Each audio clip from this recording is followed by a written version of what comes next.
order. Welcome to the Public Accounts Committee on Monday the 17th of March 2025. Today in this pre-panel, and we will welcome our witnesses in a minute, we're looking at the very important topic of violence against women and girls, which the NAO found was a significant and growing problem affecting 1 in 12 women and girls every year. Despite the efforts by government to try to tackle the issue, outcomes for victims and the safety of women and girls has not improved. So we are very fortunate to have with us here a panel of witnesses with huge experience working in this area, ahead of questioning of government officials later this afternoon. We hope to hear from them about the demands on those supporting victims and how government can overcome the most significant barriers to making progress on tackling violence and women against girls. But this is a pre-panel. We're here not to catch you out, but to try and seek out the truth and your huge knowledge, all of you. So we very warm welcome, firstly, to Sarah Owen, who's chairman of the Women and Equalities Committee, who's guesting on our committee this afternoon. A very warm welcome, Sarah. Sarah, of course, is a former member of this committee, so she knows exactly how it works. But we're particularly pleased this afternoon to have with us Nicole Jacobs, a DB, Domestic Abuse Commissioner for England and Wales. Welcome, Nicole. Nicole was appointed, I believe, in September 2019 after more than 2 decades of experience working to reduce domestic violence. So you've been at this a long time. We're also pleased to have with us Professor Katrin Hohl. I hope I pronounced that right, OBE. You're Professor of Criminology and Criminal Justice at City St George's University of London. And Katrin has spent over a decade researching issues relating to violence against women and girls. Another huge amount of knowledge. And finally, but by no means least, Farah Nazeer, CEO of Women's Aid. Farah joined Women's Aid in March 2021 with over 20 years' experience of director-level experience in the third sector. And I believe I'm right in saying that both Nicole and Professor Hohl have not previously appeared before the committee. Is that right? And so you're very warm welcome to both of you. We're very pleased to see you. So let's kick off because time is limited. We're going to do about 3/4 of an hour, hoping to finish about 4:15 if we can. So just to get us sort of going, first question from me. What do you think about the government's efforts to date to tackle violence against women has made? And you can be as critical or not as you like. Who would like to answer that? Why don't you start that? We might have all 3 witnesses, but Nicole, why don't you start on that? To date, I think we haven't touched the sides of what we need to do. But I also say that with the view that our first refuges were 50 years ago. I started working in the UK in 1998. There's been tremendous changes. So I don't want to, really negate any of those strides that have been made. But the fact is, as I see it, we still have some very chronic fundamental problems that have been left unaddressed. I'll probably focus more on those than the strides, but I'm very happy to tell you, of course, about all of the successes. I think the Domestic Abuse Act, giving a definition, there's many, many things I could list. But the things going forward that I think we have the most difficulty with are the fact that we don't have the kind of fundamentals in place to really reach the aspirations that we currently have. So like a sustainable way of funding specialist domestic abuse services. That type of funding comes to local areas in many different ways, through MHCLG, through the Part 4 accommodation-based duty, MOJ, to PCCs. We have MHCLG sending local areas, obviously settlement funds, some of which are used for domestic abuse. But the point is, victims and survivors depend on these services, and because of the way that the kind of unplanned way that we send that funding to the local level, it makes it near to impossible to cobble that together so that we have funding across the board that I would consider very basic. I'm soon to publish a report on children who are impacted by domestic abuse. We've defined them as victims in their own right, yet we have no funding stream that actually helps us fund services for them at the local level. I published a patchwork of provision which showed huge gaps, and so that is constantly holding us back. The second thing that I think holds us back quite substantially is data. We don't have end-to-end data, certainly for criminal justice. The criminal justice system, I just published a report about that. We don't have demographic data. So I often say this, but it's true. I can't sit here as the Domestic Abuse Commissioner for England and Wales and tell you which areas really are performing at their very best. And then the third thing I would say is we really lack what I would tend to characterize as a coordinated response. So it is about the specialist response, but what about housing? What about health? All of these very early intervention points. We're not doing enough to define within our strategies, which obviously impact what happens at the local and empower what will happen at the local level. We're not creating a thick enough thread through all of those ways of working with the public that allow us to spot domestic abuse, prevent it, intervene early, provide support early. Thank you. That's a very helpful overview for a start. We will come back to a number of those points. Professor Katrin, do you want to sort of briefly give your sort of opening position? I might focus on sexual violence, rape, sexual assault, other forms of sexual offences to complement. The area where we have made strides is that we talk about it. So awareness raising, considering it a priority, there most certainly has been a huge amount of progress there. We've also had review after review. There are strategies, there are plans, there are documents, there are meetings, there are commitments. All of that, I think we now have plenty. Where, in my view, progress has been little or non-existent is prevention. So much of the focus has been on response, supporting victims and survivors, perhaps thinking of the criminal justice system, not that we've cracked that, but at least there's been some effort there. I don't think today government has taken responsibility for prevention. I don't think we're in that space at all. Where we also have made very little progress is to bring perpetrators into the picture. We are far more comfortable speaking about victims and survivors and support for victims and survivors than we are comfortable acknowledging that sex offenders, people who sexually offend, are in our midst, that the problem is particularly large for those between 10 and 20. They're very young, both the victims and the perpetrators. So there's been too little there. That's perhaps where I'll leave it for opening remarks. Really helpful. We will come back to prevention, I'm absolutely certain. Farah, would you like to tell us your opening? Thank you. I think where we have seen strides is where there's been a coherent bringing together of infrastructure. So you can see that through the Domestic Abuse Act. You can see that through endeavours like Raneem's Law. You can see that through the coherence of policy across the piece. On the flip side, where we see it falter is where there's incoherence of policy. So Nicole alluded to the incoherence around funding of services. There's funding from Ministry of Justice, from MHCLG, from the Home Office, via local authorities. You know, in fact, when we were trying as Women's Aid to look at where the funding comes from and how much funding is dispersed into the system to fund survivor services, it was an incredibly difficult job, and I'm not sure that even we have it right. So there's not much transparency. I'm not sure that it's clear at all across the piece, which of course on the other side of the equation leaves you without a sense of what is being put into the system, and does that figure come anywhere near the figure that is needed when it comes to supporting survivor services.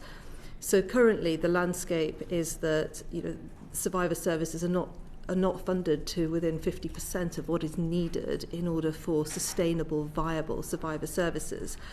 And they are at the heart of our response to domestic abuse and sexual violence.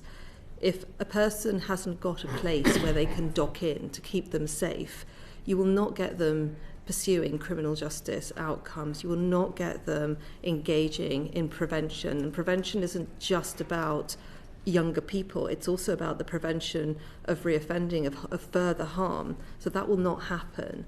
You will not get sort of the savings to society. You will not get people entering the workplace. You will not get protected children unless at its core you are funding survivor services. And right now those services are on the brink. They're absolutely on the brink. I have seen more services close or in real jeopardy over the past 6 to 7 months as I have the past 4 years. So we are in a state of crisis, and we are now at a point where we have a 65% refusal rate into refuge and a 50% refusal rate into community-based services. So where you have survivors wanting to desperately accessing services, and people don't go to services as a first resort, they go to services as a last resort.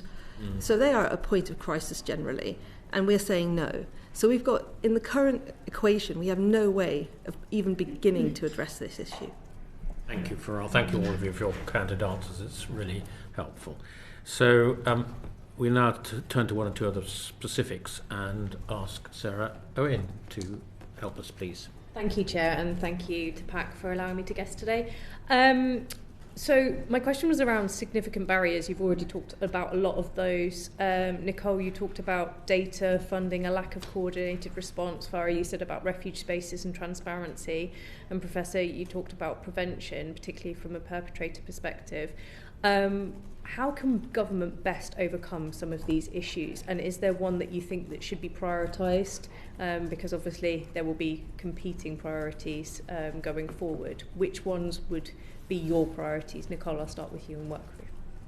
Just this morning, well, in fact, over the course of today and tomorrow, I'm hosting a survivor summit where 25 survivors from across England and Wales are coming together and having, we're calling them curated conversations with officials and ministers.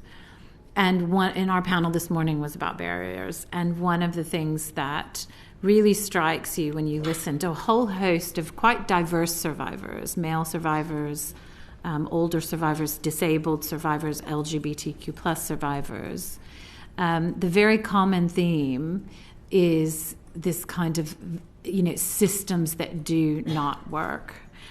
So when they disclose, first of all, they have a barrier themselves of overcoming the use of, explaining or understanding this is domestic abuse. So they talked a lot about how it took them a period of time to think this is something I would characterize as happening to me. Mm-hmm. They knew what was happening to them was wrong and was causing distress. So there's something there about how we help bridge that for people who are struggling in all sorts of ways. And that is in the confidence we build in our frontline services, many of which, as they spoke about this morning, don't have core training. Social workers in England and Wales are not required across the board to have training on coercion and control. That kind of thing. These are the things we must, when I describe that thicker thread, that is what we must see in the government's VAWG strategy, upcoming VAWG strategy. So we address some of these kind of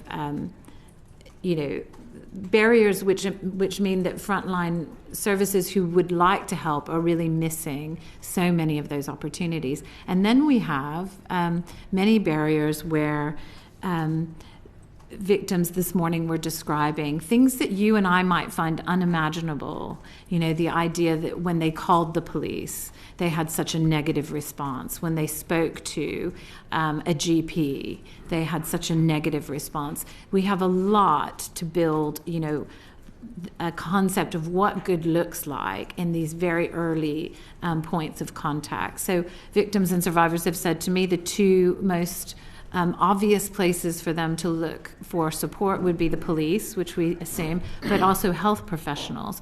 Again, we have very little in the previous VAWG strategies about the role of health and what health could be doing more in relation to domestic abuse. We really must see that change.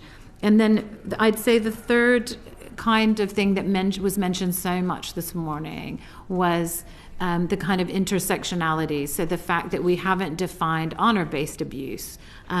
So victims this morning who were saying this was wider than what people tend to think of when they think of domestic abuse. It wasn't a current or former partner. These were extended family members, for example.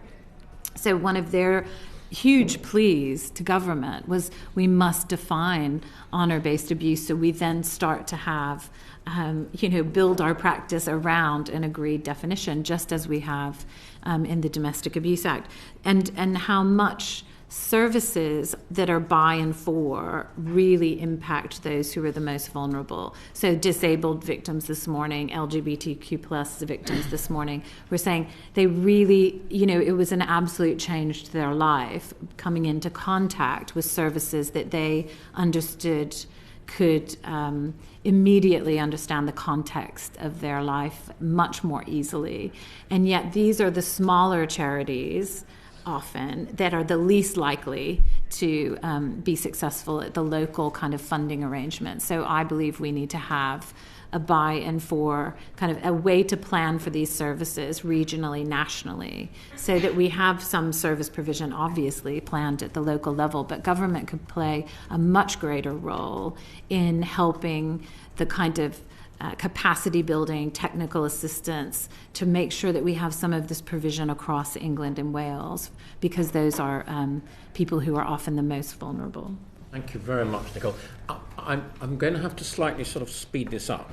And Apologies. No, because what you had to say was very, very important, and particularly that experience of your summit this morning was really, really useful to us.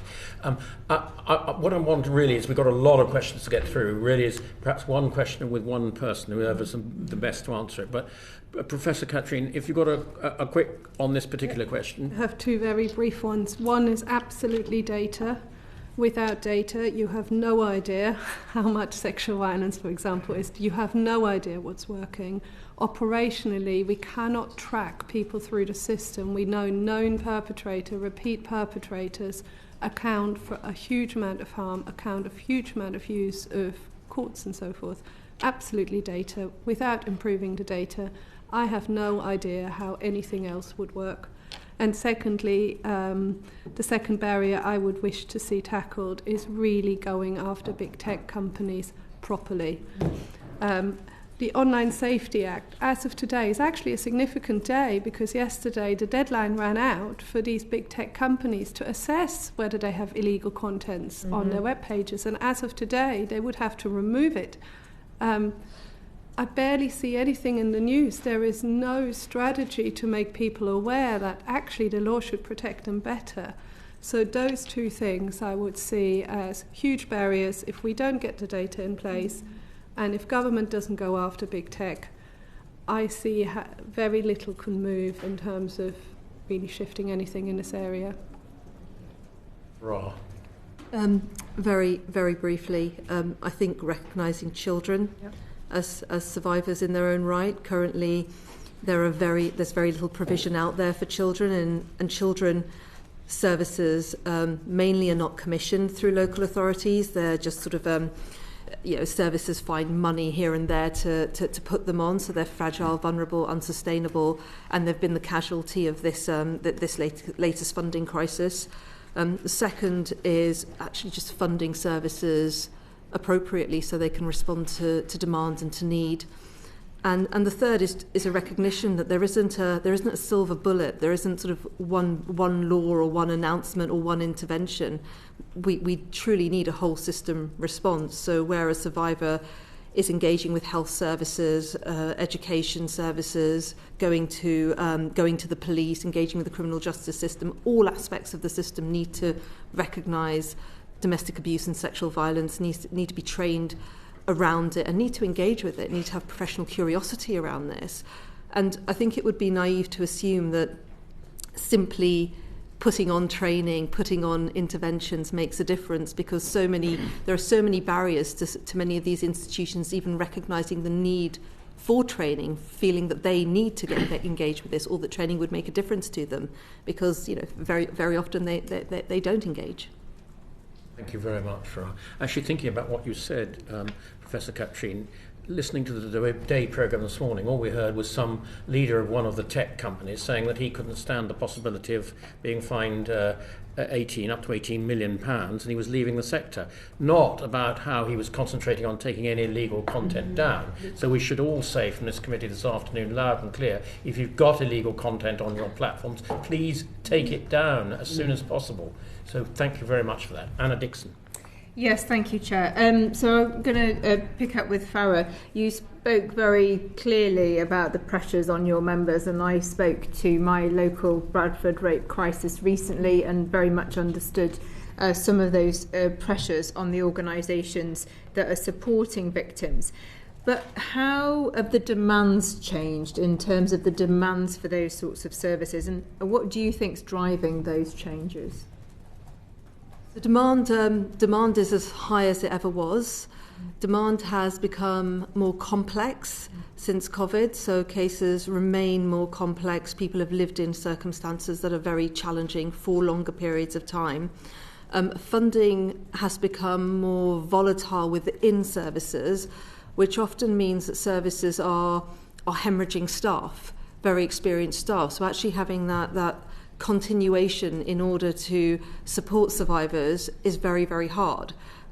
So, for example, whereas previously contracts used to be sort of 3 to 4 year contracts, 5 year contracts, 7 year contracts, now often they're 1 year contracts or 2 year contracts, and it's very difficult to retain experienced staff who are who've got mortgages to pay and families to maintain. Under those circumstances, that in turn has a huge knock-on effect when it comes to supporting survivors. But I think it's broadly the sort of the disruption to staffing, it's the complexity of cases, the fact that the number isn't going down and they are more complex, and the increasing need to recognise children, because since they became victims in their own right, there is a duty to provide for them. But there isn't very much funding in the system at all to do that, so services are even further stretched. And then the support services around services, so for example, the helplines that exist and the other bits of funding that come through, those are all expiring as well. So it's a really complicated, challenging picture. Can you just help the committee by unpicking a bit about complexity? I'm keen to keep it on the demand side. So what is changing about either the type of victim that's coming forward, or just to give us a sense what you mean by complexity? Sure. So, for example, we're seeing more survivors presenting with mental health conditions. We're seeing more, for example, 45% of I think it's over 45% now, of people in refuges present with mental health challenges, and there's not enough provision within the refuge services to meet that need. There are more people presenting with varying kinds of disabilities, and refuges are not equipped to do that. In fact, I believe there are only 2 refuges that can properly accommodate somebody with a physical disability who's in a wheelchair. Refuge space is absolutely is being filled up, and people are not finding additional accommodation to move into. So, for example, where you have a survivor with male children over a certain age, that presents an additional complexity, because there are very few refuges that might be able to take them, and where they can, they're not finding space in the local authority sort of settlement to move them on. Criminal justice processes are taking longer. The family courts processes are harder to navigate, in spite of the many sort of pathways that are in place. They're not yet touching the majority of survivors, whereby there was more money floating around in the system so you could support survivors through that criminal justice or that family courts journey. Now you simply can't, because those services don't exist anymore, so people are staying for longer with more and more acute sort of challenges. Yeah, okay, thank you. I had a particular case in my constituency of a woman with disability, and we found it very difficult to find a refuge that could accommodate her physical disability. So those sorts of examples are very real. Thank you. Thank you very much, Anna. Thank you. Sarah Owen, please. Thanks, Chair. Professor, You touched upon tech. How do you see VAWG evolving, and particularly when it comes to the space of non-consensual intimate image abuse? What's illegal is up for debate still somewhat. So the new government have prescribed that the creation of NCII is illegal, but the possession of it isn't. And when we questioned on women and equalities, both Microsoft and Google, they have two different responses to this. What do you think is the evolving nature of VAWG, and obviously tech's role in that? So there are two elements to this. One is we need to recognise that the age group where sexual violence, both the most common age of victims and perpetrators, is 11 to 20. And the average age has come down successively year after year after year of what police, and this is what police know about, so this is not even what isn't reported. We also know that young people now spend a lot of time online. We know from Baroness Burton's pornography review that they see incredibly extreme pornography. They see illegal images, all of that, all the time. This is part of their life. And if we are not addressing that, or we're addressing it half-heartedly, or we're letting companies getting away with flimsy definitions that shift and shape-shift and change, or we sort of criminalise an aspect of it which is very hard to police, right? Because these companies are abroad and we shy away from saying actually having those images is a problem, we're not going to make a dent. If this government is to halve violence against women and girls in a decade, and let's say 11 to 20 is the most prevalent, it doesn't mean it doesn't happen to older or younger people, by the way. So these children are now born, aren't they? They're the ones going to our nurseries, into our school systems, that both prospective victims and perpetrators, this is the time to act, isn't it? That they go into a world where they don't see those things, and where they don't think you can get away with it, and where they don't think it's normalised. To them, non-consensual sex, rape, is normalised. It's what they see when they go online. So the time is to act now, really. I don't think we have time to wait and see whether the reforms or the changes in law done today will bed in well enough, and then we can top up if required. We'll have missed that decade, won't we? Yeah. Do you want to follow that up? No, that's absolutely fine. Thank you. Fine. Thank you. Sarah Olney, please. Thank you, Chair. I suppose to Ms Jacobs, what progress do you think the government can realistically expect to make in terms of halving VAWG in the next decade? I think they can make a huge progress. I mean, I really welcome the ambition, because I think it concentrates our minds. What evidence do we have that we know works? Are we acting on any of that evidence? Where are evidence gaps? So you may likely talk about this in the next panel, but I know that there has been an evidence sprint that's been taking place, and have seen some of the outcomes of that so far. And that helps us to compare other countries, but we have to be careful that context can be quite different. What are we basing our assumptions on? So there's a few question marks in my mind. I mean, given the fact we're talking today, I haven't seen the VAWG strategy. I haven't seen the outcome of the spending review, but I do know that work is taking place. But we have to focus on, other than what we've talked about with, I think, children and prevention, and some of the things we've already spoken about. But I think for domestic abuse, given the volume, and that is one of the, it's domestic abuse, sexual violence, stalking, that the commitment is to have, we have to think, how well are we doing in the places where we know victims will be accessing help and support at the very first instance. So we have to think more creatively about the messages we send to, the community, our friends, family, social networks. This morning, victims were talking about the church they go to. We have to think about, as Farah said, it's not going to be one thing, but we have to understand more about where are our first points of contact. I have a huge focus in my criminal justice report recently, which we'll hear the government response from on Wednesday, about the very first point of contact. We tolerate 43 police forces doing things in 43 different ways. What is the quality of that first point of contact? Are we making sure it's not the police alone, for example? Are they working in partnership with our specialist domestic abuse services? Because for the victim, that opens up many, many more avenues of support and understanding. And also, perhaps, if needed, more advocacy alongside the victim so that the police are doing all that they can. I would also make the same case for health. Health responses are the place where we'd likely see the most diverse range of victims at an earlier point. And yet we have absolutely little to no commitments in relation to health and social care in relation to the previous VAWG strategies. But the good news is we do know, and there have been efforts in pockets that have had evaluation. There have been, ironically, Home Office funded health initiatives that have brought to light, what good looks like. So I think we need to build on some of this analytical sprint, but we also need to just be aware of that some of the best work over time is quite localized, and we have to learn and make policy decisions based on that, and really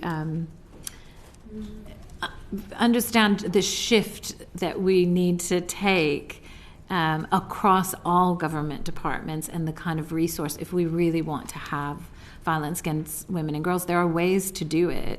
It's just that we don't tend to make those commitments. So you think it is possible, but it's about making sure that people are really focused on the things that are effective, and we're not quite there yet.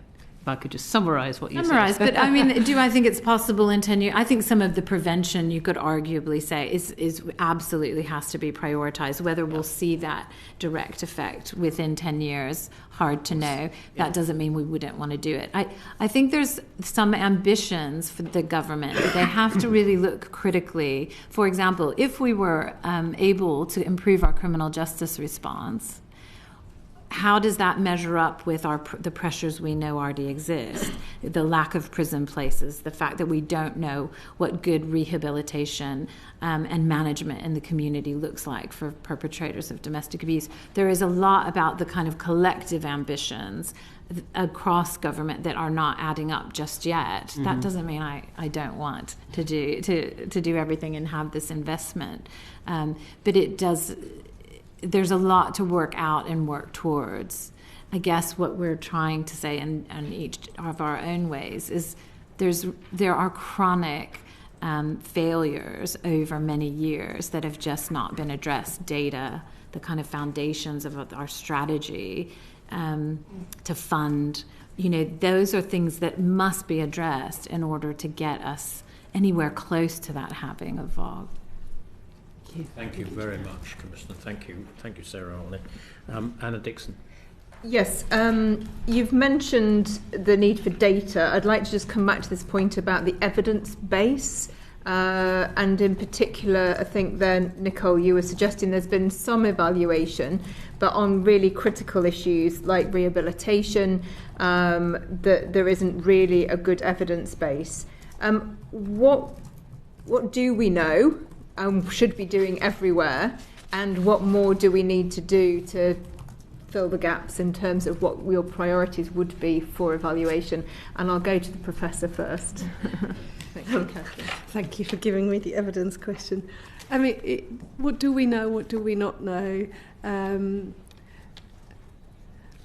Most we do not know. So I know the Home Office has done their evidence sprint, and they have looked at what's out there. And we as academics, and I think the sector, everybody, we always look for things that work. And what we find is we find things that work for specific types of perpetrators, not all perpetrators, or specific groups of victims in some local context. So often the impact is localized, it's specific, and it's hard to measure long term. We don't tend to experiment with humans the way some do it with pets, even that we don't find, or animals, or we can't do in social sciences what you can do in the natural sciences. You know, we can't expose people to randomized control trials. So if we only look at that type of evidence, which often government tends to privilege, we will find very little that works. We know victim support works. We have a lot of evidence that supporting victims works both for support but also for prevention. That's probably the one given. And it's a mistake to just see that as mop-up or response. That is also prevention and intervention. So this one, I think, the evidence base is very strong. Where we have next to no evidence is stopping perpetrators. Both, and I want to separate here between prevention and intervention. So intervention is if we want to stop somebody who's already begun offending in some way, and prevention would be to try and stop somebody before they ever get into it. And prevention, we know, you know, there is whole school approach works better than one-off going in. We know holistic setups work better. We know we have to work with boys and men. We can't just focus on girls. We know just focusing on consent and healthy relationships is not enough. It needs to be respectful relationships. We also know there's a huge overlap between male violence against women and girls and other types of crime. So any money spent on preventing male violence against women and girls is probably going to prevent some terrorism. It's probably going to prevent some other types of crime. It's a mistaken belief that that's people who offend against women only offend against women. They don't. We have too little evidence. Academia is letting you down. For the last 20 years or so, we stopped researching sex offenders. It's become very unsafe, just unpalatable. We don't do it. Ethics don't do it. At universities, there is huge room for government to fund research programs that are collaborative, that aren't done in ivory towers, that are done, for example, like Soteria, between criminal justice agencies with government department involvement and academics, because that will help us speed up. We are very slow as academics. We take too much time if we're left to our own devices. We will write a very long piece of work with very practical recommendations. Don't leave us to our devices. Make us work with practice. And having some government involvement isn't a bad thing either in Soteria, which would have never happened without Home Office funding and involvement, although the credit very much goes to policing for taking the initiatives and running with it. But they've gone from 2 to 8-9%. So, yeah. Sorry, now I'm rambling. You've got me on my wrong topic. And as somebody who dabbled as an academic for a while, but was always about application, I really appreciate, as I'm sure your fellow panellists do, your honesty there about making sure that research is relevant and is done in partnership. So very helpful. Perhaps I can go to the other colleagues on the panel to come to this issue about sort of local innovations and what we can be learning from that. I mean, I've got an example in West Yorkshire. The West Yorkshire Police set up a preventive programme in schools called PolEd. It's already been adopted by 4 other forces, but at this point I'm not sure either on whether it's been evaluated or indeed, you know, whether that is something in the prevention space, the whole school approach, that should be adopted by all police forces, for example. So how are we spotting local innovation and making sure it is evaluated and spread? So Nicole, any examples that you would wish to highlight from your role? I have a small team, a relatively small team at the Commissioner's office, but the first team I prioritized was setting up a practice and partnerships team so we could understand across England and Wales what is the local innovation. Because having worked in this for quite a while, I understood that is where you find the best practice that you build on and try to replicate. This is one of the things that I think is a real challenge of the government in its mission-driven approach and the ambition we were talking about before, really embracing a much more coherent way to take some of this local practice and make it the common practice. We tend to tolerate just huge amounts of variation. That's hard to do, I suppose, without always playing to the lowest common denominator. So I debate this all the time. How do you mandate all areas to do particular things, but then perhaps that disrupts some of what is really excellent local practice. But we need to spend more time understanding that. Since I've been commissioner, I go to very few meetings where there's a real in-depth kind of analysis based on local innovation. There is, in terms of policing, you mentioned a policing example, there is the new Center for VAWG and Public Protection that's just been announced and will be up and running soon. I would hope that would harness much more kind of a coherent picture of what goes on from force to force. I think it's very much up to the Home Office and ministers how they lead, what they require of that centre.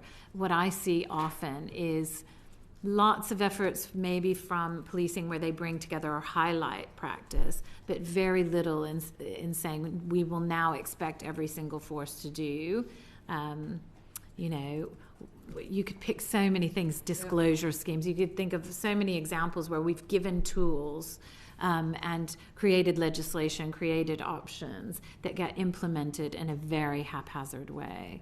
And so there's something about the mission, both harnessing all of what departments should be doing across government, but also having ways that we do require and have much more of a grip on creating that consistency. I mean, that sounds like it might solve the problem in policing, this new centre. I didn't quite catch its full title.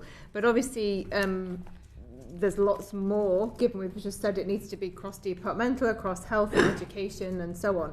So if it isn't anybody's job at the moment to do that, have you got any thoughts? I mean, we're about to have the government officials in whose job it should be. Farah, I don't know. We have 200 members who provide something like 500 services across England, and across that provision there are so many examples of good practice, be it good practice with children, good practice in schools, good preventative practice, good practice working with those with mental health conditions, or indeed with black and minoritized women and so on. There's lots of examples of good practice.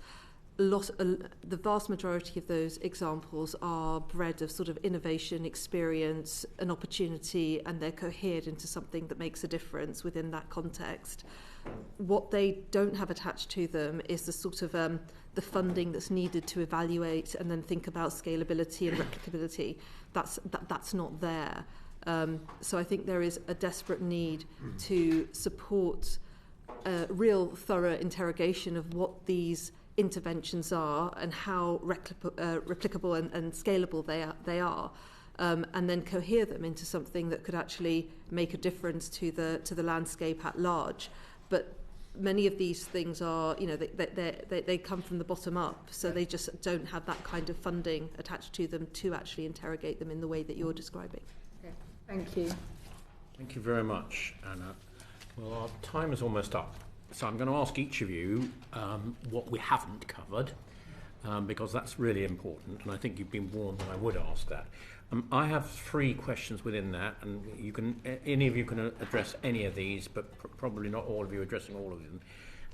We've got a lot of evidence that you might imagine from this session.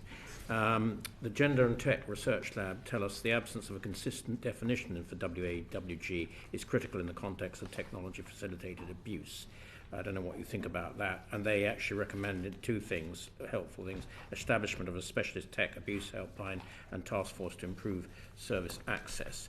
We then heard evidence from Shearer Research Group, and as I say, I don't know these people, so I don't know whether they've got a particular beef to grind or not.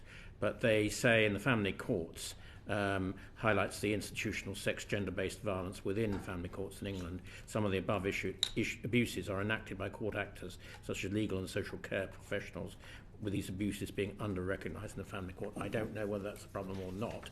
And finally, I've picked these 3 out of 85 or something bits of evidence we've had. The whole business of persons at risk of violence order. the difficulty of, well, partly the cost, the £308, but sometimes the difficulties of the judicial process, taking it to court and making the insolvency register private so that repeat offenders can't go back and see where these orders are granted. So I'm going to start with you, Commissioner, if I may. You may take any of those questions or none of them, and you may address things that we've not yet covered. Yes. Please. Those are good selections.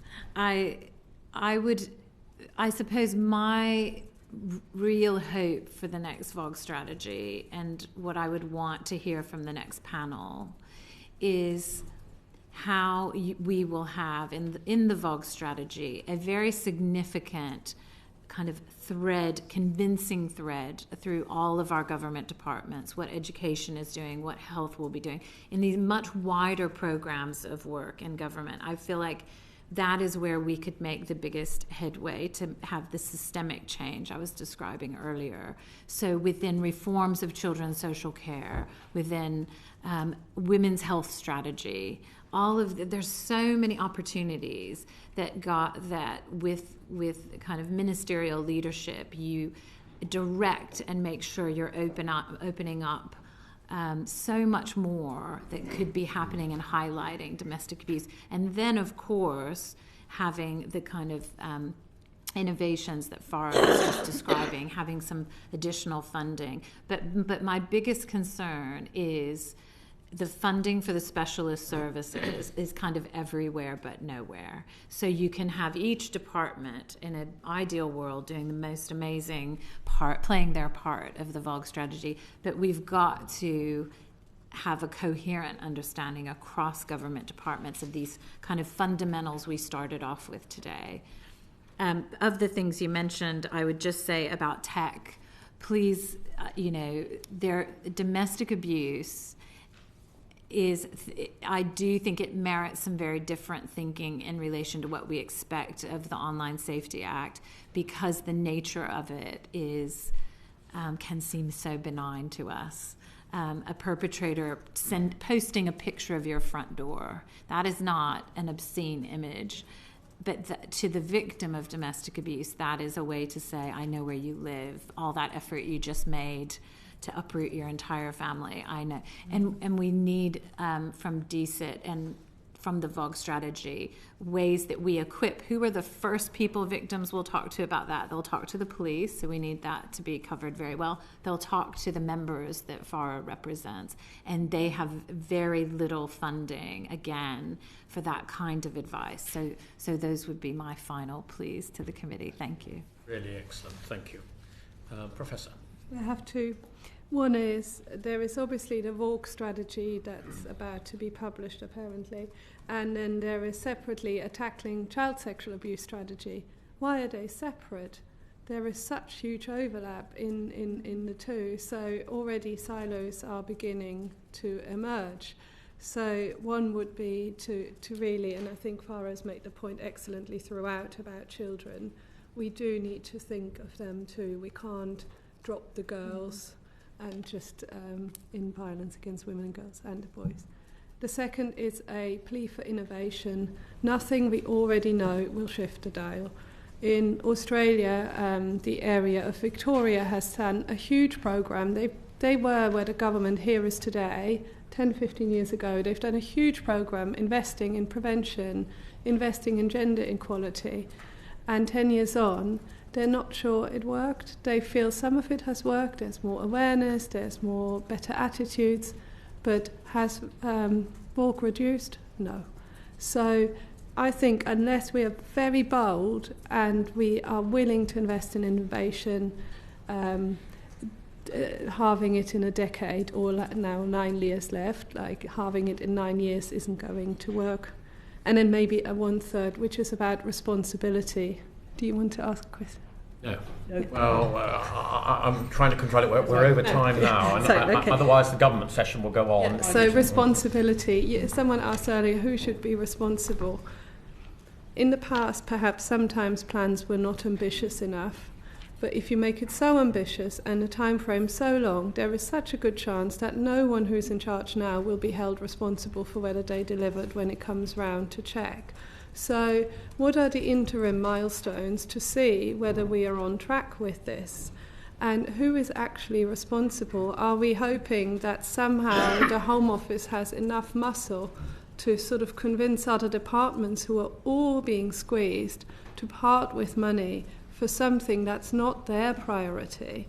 How is this going to work? There needs to be much higher up responsibility. I think those would be my points. Thank you. Thank you very much. Farah. Thank you. I'll pick up on your on I think the second point you made, Chair, on the family courts. I think that's a really interesting area. Survivors tell us routinely that they feel that the family courts going through those processes are almost more abusive than having experienced abuse by the perpetrator. They see them as harmful, misogynistic spaces. You know, we know that training, if it happens, is perhaps not as we think that it should be, and it's not perhaps as frequent or as deep as it should be. And we know that there's a big gap when it comes to implementing the recommendations of the harm panel, now sort of 5 years, 6 years on. Nothing has really altered there. And, you know, where you have government recommendations that could make significant difference to the vast majority of survivors, to refuse to implement them is simply not acceptable, particularly in the context when we're talking about halving VAWG. And that sort of brings me to my second point about sort of incentivitis. You know, there are new reports, there are new sort of recommendations everywhere. Actually, there's a lot of good stuff out there already that has been tested, has been evaluated, has been agreed. You know, starting by implementing some of those things would get us quite a long way forward. So I think that's sort of the second point. And the third is the funding of services and that whole system approach. So a simple example would be Raneem's Law, something that should absolutely be celebrated, experts in 999 call centres. But what do those experts do with those survivors once they're identified? If they are not in touch and aware of the local service, if they're not attuned to what the local service can provide, if that local service doesn't exist or isn't funded, what happens to that survivor and her children? What happens to them? In fact, you could place them at greater risk. So that's what we need to think about when we're thinking about whole system approaches, not sort of silver bullet interventions that could actually cause more harm than good. Whilst, of course, being a good intervention, but it's really important to think about the back end and the whole system. Thank you very much. I'm going to allow Sarah Owen as our guest. I wouldn't normally extend the courtesy, but I'm going to. Very swift question, very swift answer, please. Thank you, Professor. It was about the data and the work that they've done in Australia for the last 10 years. You said that they've not seen any improvements. Was that because the numbers of reported incidents of VAWG had stayed the same or had gone up? And was that largely because there was trust in the system, or was it that the services were just not, there was no improvement overall? So reports have gone up, and they do acknowledge that some of that is confidence in coming forward, but they're not confident that all of it is just more people coming forward, and that would be enough to cancel it out. So so they think it may have made some difference, but not certainly. Thank you. Well, can I thank all three of you very much? We have a lot of witnesses before this committee, but I have to say you three have given us some really, really useful and interesting evidence this afternoon. So really thank you for giving your time to us. We've appreciated it hugely, and I, for one, have learnt a lot. So thank you very much. Order. We'll now take a short break. It's almost 25 past 4. If we could try and be back with the next witnesses at sort of 4:30 for the next session, that would be really helpful. Thank you very much.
Order, order. Welcome to the Public Accounts Committee.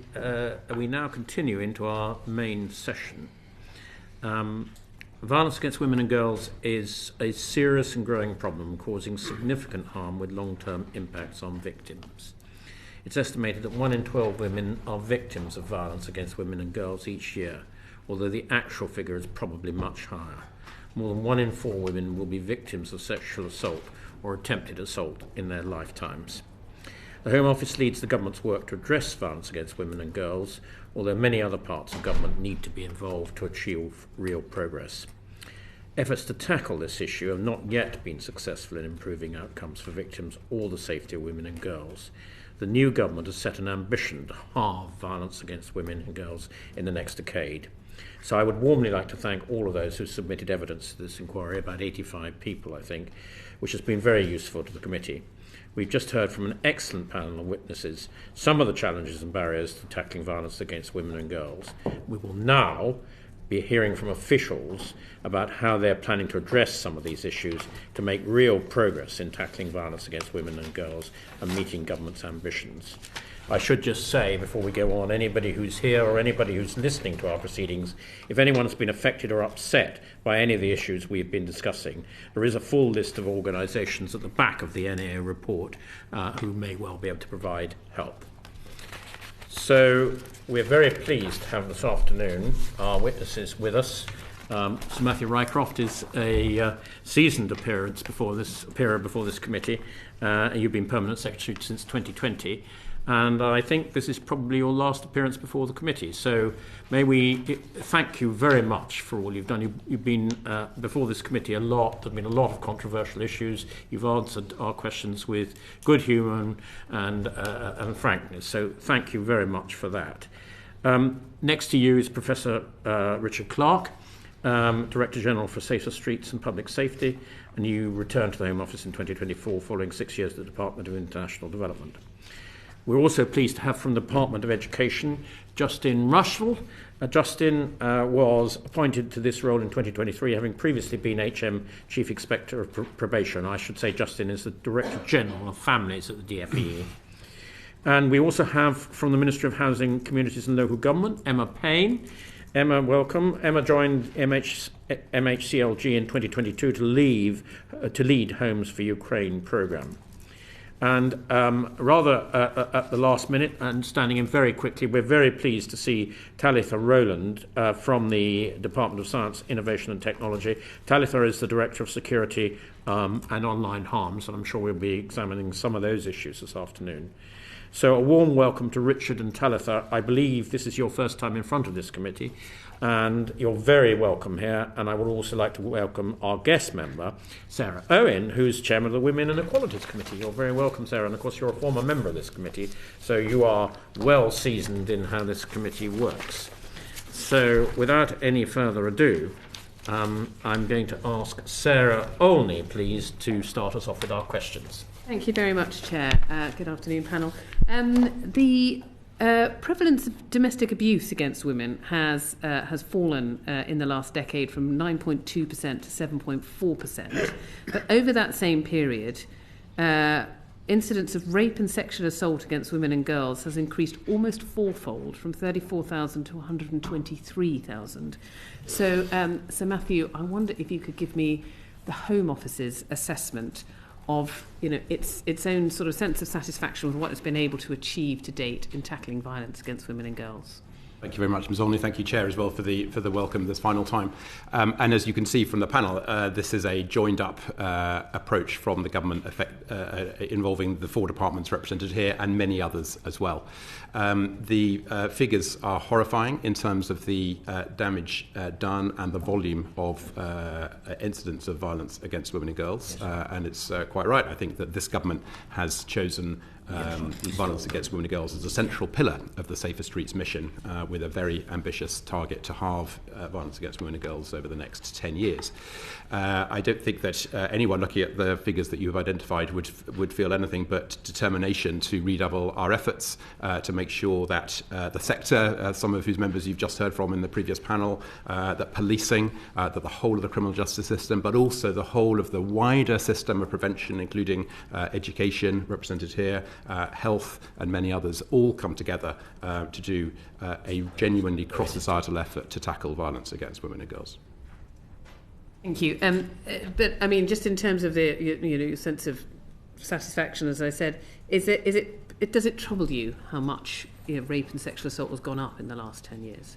Of course it does, and that is why we are determined to, as I say, redouble our efforts to use this new mission structure to tackle what I thought were the big themes coming out of the first panel, so the joining up across government, the funding, the data.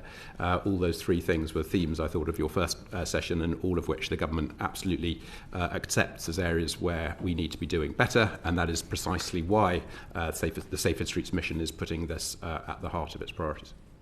Thank you, Chair. Thank you very much, Sarah Olney. Sarah Owen. Thank you, Chair. So, Matthew, what concrete examples can you give to victims to show that things will improve? So first of all, my heart goes out to all victims and survivors. The government, since the election, has already demonstrated its commitment to tackle violence against women and girls with the introduction of domestic abuse protection orders, with the introduction of Ranim's law in terms of specialists in 999 control rooms, with the creation of a new offence of stalking, many other examples which I'm sure we will come on to. Of course, that is not enough on its own, but I think it does represent a strong start and a down payment, if you like, in terms of that 10-year commitment. What's the measure of success for those new implementations and those new measures? So the overall measure of success, as you know, is to halve incidents of violence against women and girls over 10 years. The trajectory to get there will not be plain sailing. Each of the measures that I've just described and other aspects of the strategy to be launched by the summer recess will have evaluation measures attached to them, and we will be able to, or rather my successor and others will be able to keep this committee and others updated as we make progress. When you say assessments, will that also include not just data-driven, but also victim experience as well? Absolutely, and I think it is important both to have the metrics that are in very black and white terms, measures of whether we are moving in the right direction and how fast, but also that more qualitative assessment of how victims and survivors are feeling about the services that they receive. And if I may, I just wanted to say a huge thank you to all of the NGOs and others in the sector who do such sterling work. I mean, this is something which must be horrifying to deal with day in, day out, but such an essential part of our society. Would you mind if I just added to that, in the case of both DAPO's and the domestic abuse protection orders and Ranim's law, we're building into the evaluation that runs alongside both of those. We're building in victim and survivor experience as part of that. Thank you. Matthew, you know from many previous appearances on this committee, we're quite keen on milestones. I'm very keen that we don't go too many years in without seeing what progress has been made. We want to see some real good progress from now on in. Will that plan, under you, your successor, have milestones in it so we can see whether you're meeting your aspirations?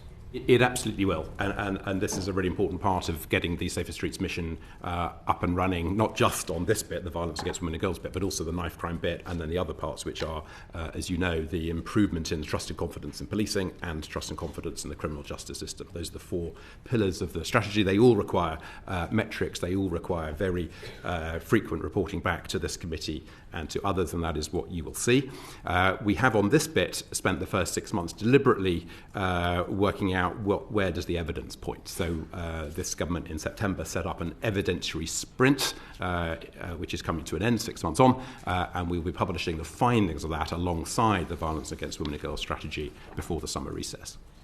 Very helpful, thank you very much. Nazeer, please. Thank you very much, Chair. And can I just thank the panellists and also the members of the pre-panel? It was incredibly helpful. Panellists will recognise the Home Office has found it challenging to get buy-in from other government departments, and that the oversight group that was established didn't meet until I think it was a year after the 2021 VAWG strategy was launched. I'm very familiar with that period as I was a council leader and was in many ways being contacted by on-the-ground organisations, and residents who were very keen to have an input in that strategy. I wanted to first ask about the ministerial, oversight of that period in the spirit of wanting to learn from previous VAWG strategies so that the next VAWG strategy is more successful. That strategy only met 4 times in 3 years. That's one question, and really it speaks to a broader question about the struggle to get buy-in from other government departments. And why do you think that is? I think in that line of questioning, you're making a very strong argument in favour of this government's mission-based approach and the join-up. You are right that the previous government did have methods of joining up, including the ministerial one that you have identified, and others. There were other criminal justice task force involving cabinet ministers and others at various stages. But I think it is fair to say that the absolute priority given to violence against women and girls has increased with the general election. The previous government in this area was focusing most of all on reducing homicide, serious violence and neighbourhood crime. Those were the 3 big things that government was tracking through its period in office, and actually did achieve the 20% reductions in all 3, as well as the 20,000 additional police officers through the police uplift programme, which was also achieved. But I think the government that came in July has absolutely elevated tackling violence against women and girls to a much higher level of priority, and that is why you've now got that cross-government approach. And one of the benefits of mission working, one of many benefits, is that it really creates a framework for collaboration across government and obviously beyond with the sector that I mentioned earlier. I mean, you would expect me to say this, but obviously I'm in favour of the mission, but the mission in itself doesn't create a change of working with government departments, and it's very clear from both the National Audit Office report and indeed some of the publications from the Home Office itself that the cross-departmental working challenges can in many ways be down to structural but also culture. So I absolutely take the point around there being a commitment that is government-led, indeed Prime Minister focused around tackling violence against women and children. But I wonder if there's anything you or your colleagues might want to say around the practicalities of making sure that that cross-departmental working will happen more effectively so that the new VAWG strategy can be seen as something that is an effective tool that has better outcomes. Before inviting Richard to say something about how the Safer Streets mission will do that, and my colleagues from outside the Home Office who can offer a view on what it's like to work with the Home Office from outside it, I mean, I just wanted to say that when I came into the Home Office, I had previously never worked in it. This was 5 years ago, and collaborative would not be the adjective that first came to mind in terms of my own view of what the Home Office was like as an organisation, having from a position outside it. I have really tried to, with my senior colleagues, improve the reputation of the Home Office for its collaborative spirit. I would say there is quite a long way to go on that journey. Changing culture, as you know, takes a very long time. I do think in Richard and his colleagues on the Executive Committee, we do now have a set of people who are absolutely driven to demonstrate that cross-system join-up, very much a mission-based approach, not just in the Safer Streets mission, but in everything that we do in the Home Office now. So a lot further to go, but I hope that we have been moving in the right direction. Sure. It would be helpful if I just added a couple of things. I wanted to give an example between Home Office, the police and Department of Local Government, but Richard, if you'd like to go first, that's fine. That'd be great. That's right, thanks. So, so you asked about the frequency of meetings. I mean, it's worth saying that since September, the Safer Streets Mission Board has met 4 times, and the Violence Against Women and Girls sub-board that Jess Phillips and Alex Davis-Jones, the ministers from the Home Office and the Ministry of Justice jointly chair, has met 3 times. So we've already got, I think, real kind of ministerial momentum. It's also worth saying that, it's important, I think, to emphasise as a senior civil servant just how clear to the civil service, as well as publicly, the Prime Minister is about putting missions genuinely at the heart of government. We have, the Home Secretary and I have a regular stock take that Matthew attends as well, with the Prime Minister to assess progress against the mission. I feel appropriately under pressure and held to account. And my aspiration, and as Matthew said, colleagues on the panel will want to comment on this, but my aspiration from when I took this role on in July has been to be collaborative and demanding of my colleagues about making sure that we're making real progress. So I think the mission does feel different in practical terms, and it certainly feels different in the sense of the expectation from the government as a whole. Thank you. And I guess I'm on behalf of the panel looking for confidence that the spirit and commitment will translate into cross-departmental working. Because if I may, Chair, with your permission, every week, like most members of Parliament, I hold an advice surgery. And more often than not, I have a constituent come and see me with a domestic violence case. It's unusual in no way. And we are often the last point of call where people have experienced crisis, as I'm sure you will be aware. This week I had 2 cases. Just happened to be just before we had this panel session. And in both cases, it was a woman whose partner had beaten her up so badly that he was in prison, had been let out, and continued to harass her. In both cases, the women felt that she was at physical risk with her children. And in both cases, she was seeking to be rehomed and couldn't. In one case, it was challenges with the local authority. In another case, it was with a housing association. The theme, though, was common. And I know it is a complicated picture because there is a wider picture of a housing crisis. But these were quite extreme cases where individuals had already been convicted, already had a record of violence, and from my perspective were likely to reoffend, or at the very least, these women and children were at risk. They could not get themselves rehoused to another location. That felt something fundamentally wrong about government departments not being able to set up in a way that allowed these women to live safely or feel safely, that they found themselves in a church hall speaking to their member of parliament saying, when I go home tonight, in one case she wasn't going home, she was living somewhere else because she would not go home. And in another case, she told me that despite having a panic alarm rather, she did not feel safe. I thought there's got to be something wrong with the departmental working in this country that doesn't allow these women to feel safe, even when their ex-partner had been convicted. I've had exactly the same scenario on more than one occasion. Likewise.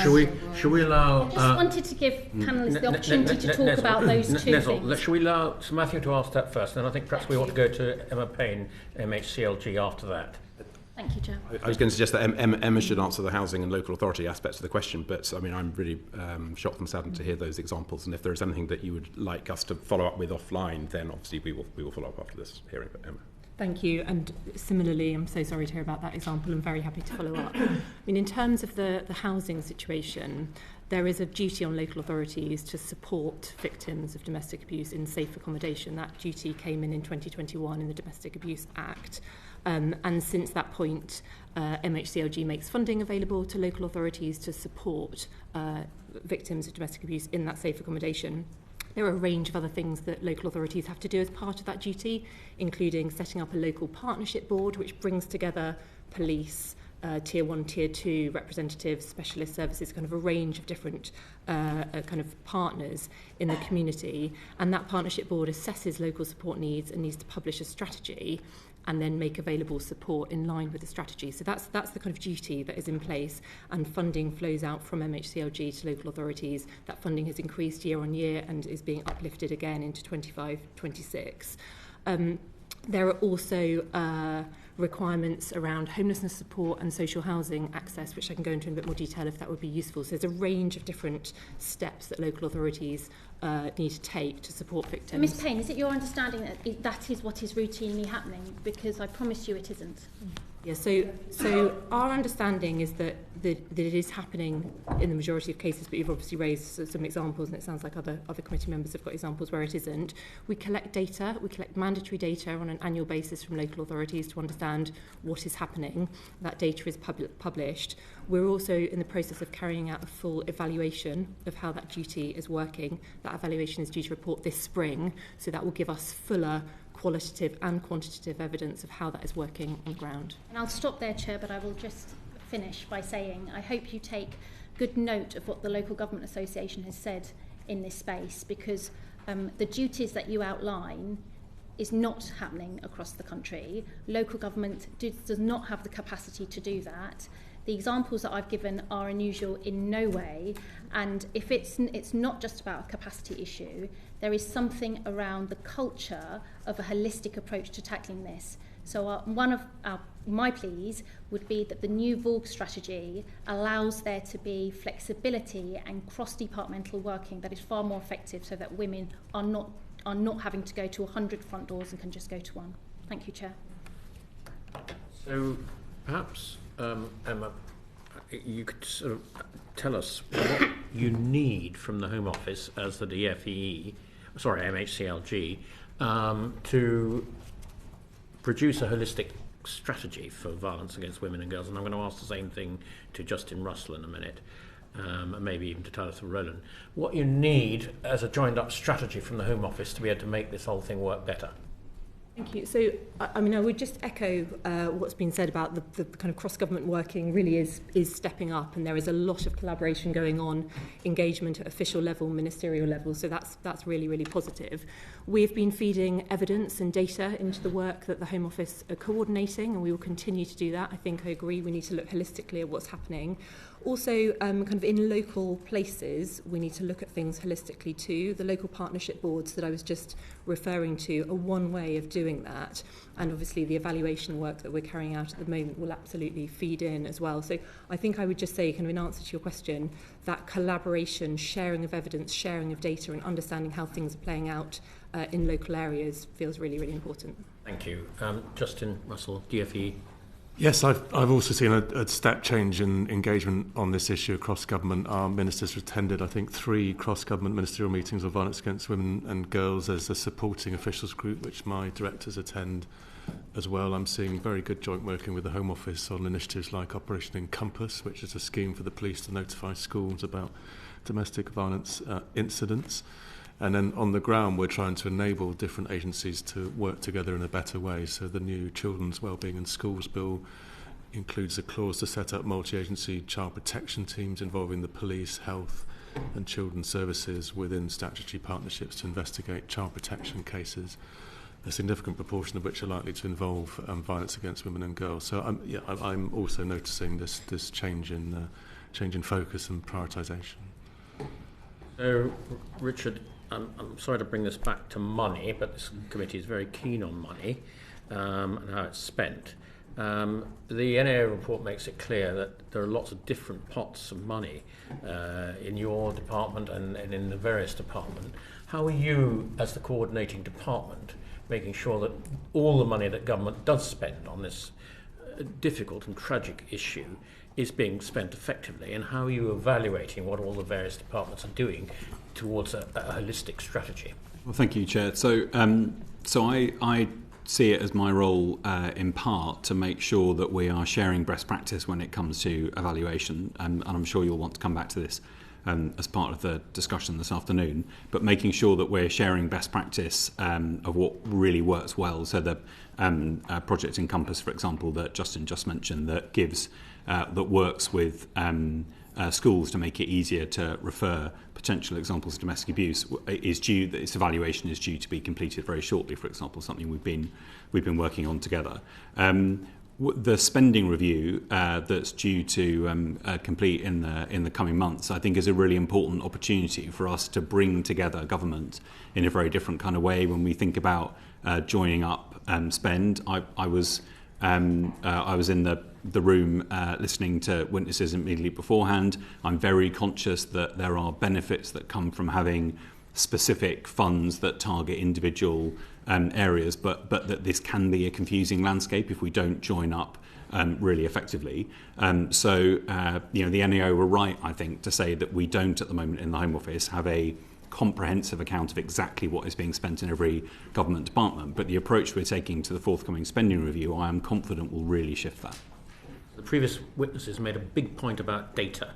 Yes, absolutely. And so what are you doing to improve not only your own data, but the cross-government data on this issue? Yeah, so I think there are two kind of key things that we're doing, really. The first is to make sure that we are working with each individual department. We've been doing this in part through the evidence sprint, the work that we've been doing over the last 6 months that the previous witnesses and Matthew mentioned earlier on, to make sure that we have the best summary we have of what data we have at the moment and where we have data gaps. So we know, for example, that there are, when it comes to FGM, for example, we know that there are, that's an area where we have insufficient data being gathered locally.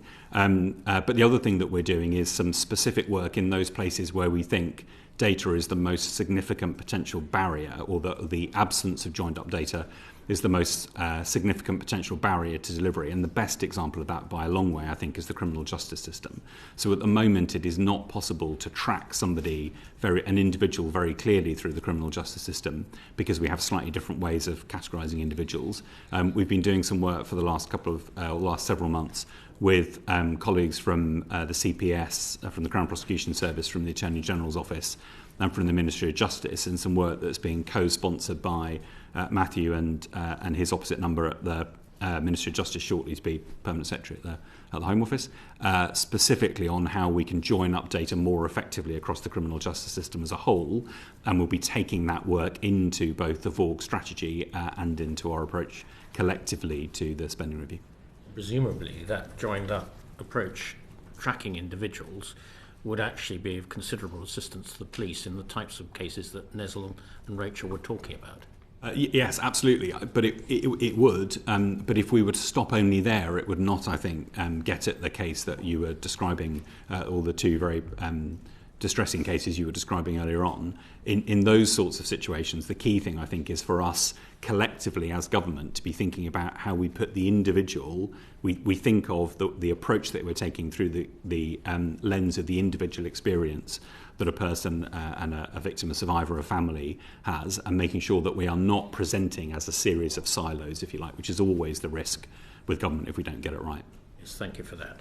Anna Dixon, please. Yes, thank you, Chair. I'd just like to echo my colleague Nessel's point, particularly about housing. I've had very similar cases, and also speaking to the local refuge, they have long waiting lists because they're just simply not able to move the women and their children into social housing or accommodation following a period in a refuge. Some of the evidence received, one from Standing Together Against Domestic Abuse, said that 80% of victims and survivors, their first or only point of contact with healthcare services. Now, obviously, as a committee, we couldn't have added every department to this panel.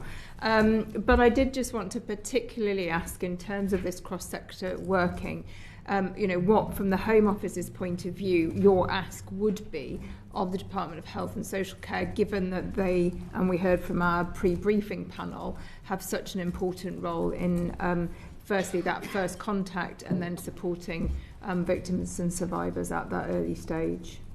So I think I think the NHS and the Department of Health and Social Care have a particularly important role to play in what we call the kind of early intervention mode. So we'll talk about prevention, I'm sure, shortly. It's absolutely critical, if we're to halve violence against women and girls, that we are working with individuals who at the moment are not perpetrating domestic abuse or violence at all, but would otherwise perhaps come on to do so.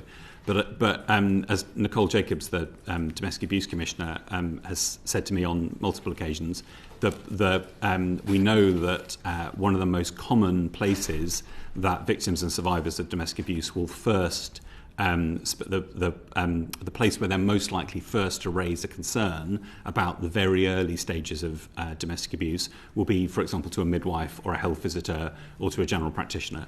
And so we're working with the Department of Health and Social Care, and in particular, I would say, one of the things we'd really like to do is to work more effectively with the governing bodies, the Royal College of General Practitioners and people like that, the Royal College of Midwives, to make sure that we are supporting best practice guidance on what to do in those circumstances. DHSC has done the NHS rather, has done some brilliant work in Devon, I think it is, where GPs have all been supported collectively to develop a new pathway for rapid referral of individuals in those circumstances, training GPs to spot the very early signs of domestic abuse and to work with victims and survivors and indeed with perpetrators as rapidly as they can. And I think that's a very good example, if I may say, of circumstances where we don't need to try something in loads of different ways. If there's an example of something that works very well, what we'd love to do is see that being rolled out nationally as quickly as we can manage it. And that may well be one of those kinds of examples. Thank you. And if I may briefly, because you mentioned it specifically in your earlier answer, and it relates to MOJ. So you were saying about having data about offenders. I've got a case at the moment where there's some contact between a convicted perpetrator and victim, and basically continuing coercion from inside prison. And again, we've received sort of evidence about this. So how do we do better in terms of the MOJ, not only in terms of the rehabilitation and stopping reoffending, but actually stopping the ongoing victimisation, and indeed that being at risk of resulting in a failure if they're still on remand to actually proceed with the case. So how is data and your links with the MOJ going to actually tackle sort of some of the issues around rehabilitation and reoffending? So I would say that our relationship with the MOJ is perhaps one of the closest that we have. I mentioned that the ministers from the Home Office and MOJ jointly chair the Violence Against Women and Girls sub-board of the main mission board, and I work very closely with a range of colleagues from the Ministry of Justice board. I would say that in addition to the work that we're doing at the moment to make it easier to spot patterns in data, like the kind of thing that you just described, I actually think in those sorts of circumstances it's some of the criminal justice interventions that we have, or the government has introduced since the election. I think particularly of the work we're doing with domestic abuse protection orders, where an individual could be placed on an order, a breach of which would be itself be a criminal offence, would be a good example of that. We are not going to criminal justice interventions on their own will not halve violence against women and girls in a decade, but they are a really important part of our early priorities. So I would say that some of the initiatives we already have underway, plus the use of better analysis of data, would go some way to the kinds of example you just described. Yeah, and we had a previous committee hearing on some of the delays in the Crown Courts, and clearly there's a big issue there about the sexual offences and the large numbers of victims withdrawing because of the long times. So we won't go into that today, but it just, I think, underlines this whole session about just how critical it is that this time this whole government, whole system approach works, where previous strategies just haven't been, and whilst the Home Office has been the lead previously, and in a sense continues to be, it's really important that this, adds up. The sum of all of these different departmental activities adds up to a massive step change if there's going to be success. So I guess those two examples of health and MOJ, who are not present on the panel, I just wanted to draw out a little on that. Thank you, Chair. Thank you very much, Anna Dixon.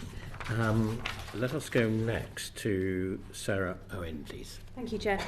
Richard, can I come back to money, please? It's really great that we're hearing that violence against women and girls is a priority, is a mission, we're seeing this cross-departmental working that we've heard about, and that ministers are actually meeting, which is great. So have you got any plans to submit a joint spending review bid for the new VAWG strategy? And if you have, how confident are you that it will be agreed?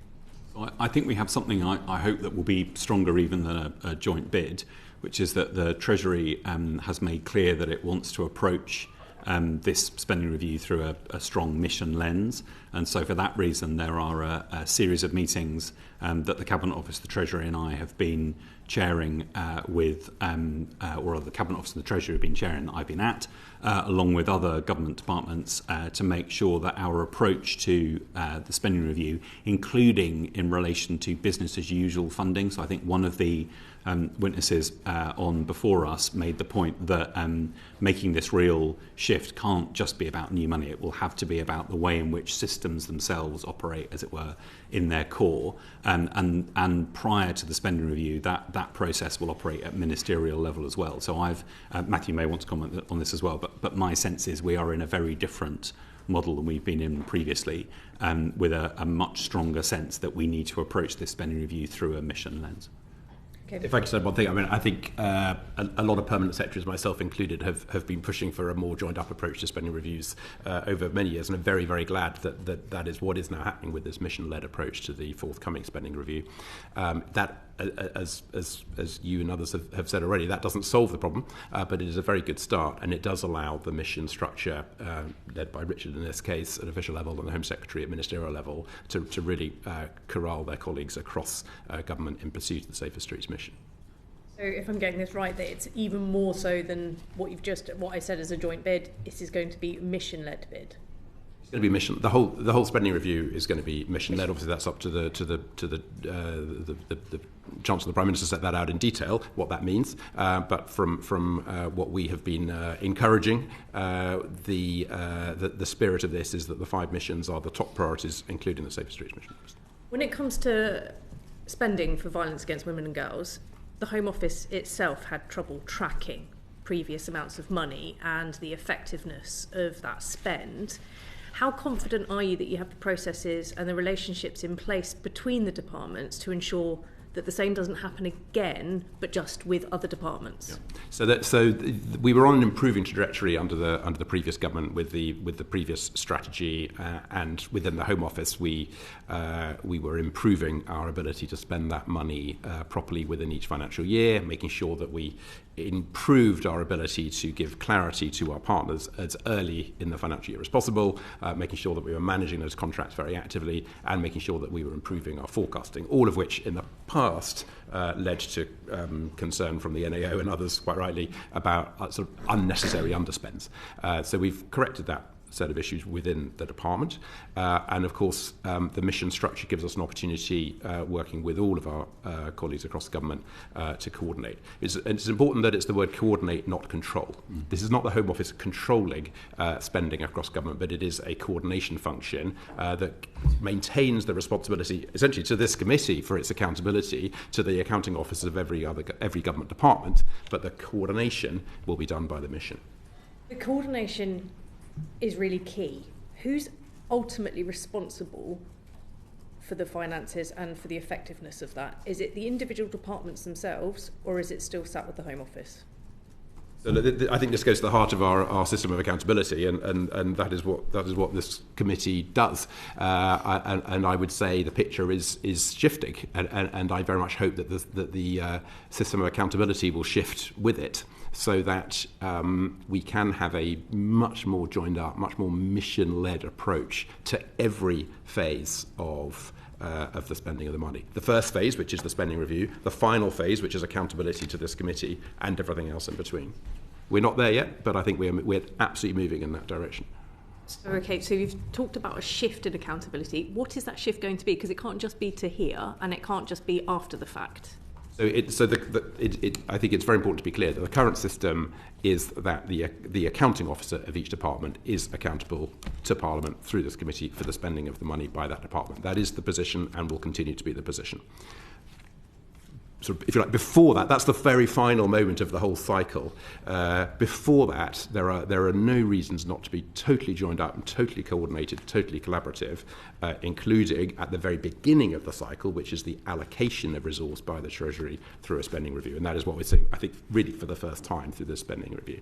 And just because we have seen this happen in previous kind of iterations, how confident are you that the funding that they get given, other departments get given or allocated for VAWG and the VAWG strategy will actually be staying within the VAWG remit?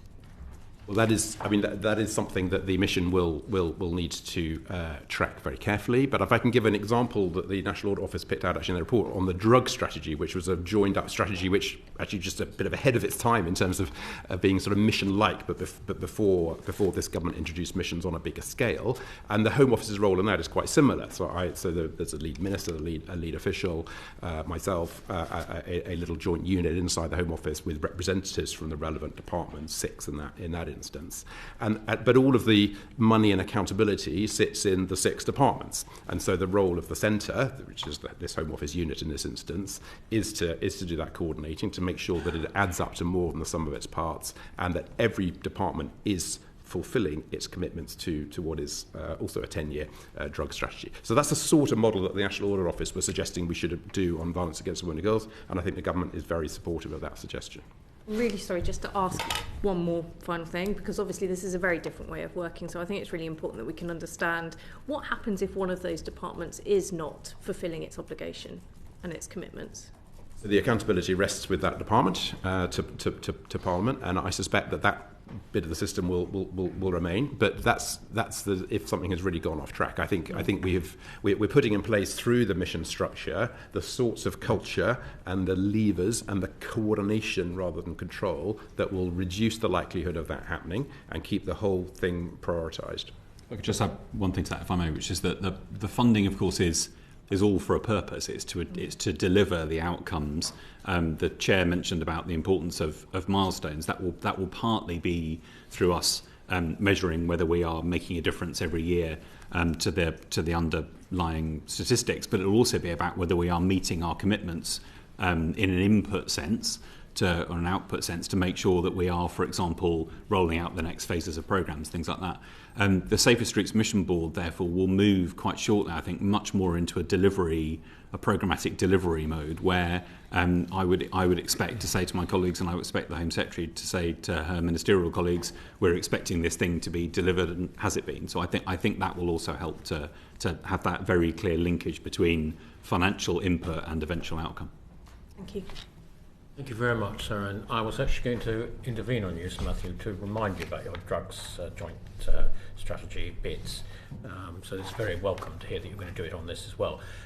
The Chancellor, I think, has talked about multi-year settlements. There's nothing more damaging to a project than having to stop because you never know what yearly budget you're going to get. Do you expect that some of this will apply to multi-year settlements? Well, we're absolutely expecting the current spending review that we're just sort of beginning to negotiate now to be for 3 years, Ardell, and for 4 years for capital. So that is a very good start after a series of essentially of 1 year spending reviews. I think that really does help. Of course, you want to go much further into the future than just 3 or 4 years, and clearly we're talking about 10 years for violence against women and girls, 10 years for knife crime. And earlier 10, but overlapping 10 years for the drug strategy, and it is difficult to do that without the certainty of the funding. But you know, I think the Treasury are quite right to refuse to, if you like, to sign cheques that far into the future, given the current climate. So obviously we will live within whatever rules they set for how we do this, and we're very glad that they are doing it for this 3 and 4 years in the upcoming spending review. I suspect the Treasury, like this committee, will want to see substantial results in that 3 or 4 years worth of money before they're going to consider further money.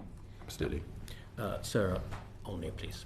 Thank you, Chair. Just returning to the illegal drugs strategy, what was successful about that was having a Home Office-led team with staff from other departments seconded into it, which is a different approach to the approach that you've used with your violence against women and girls strategy. So why was it different? And given that obviously the illegal drug strategy has seen some success, why was it different when it came to approaching violence against women and girls?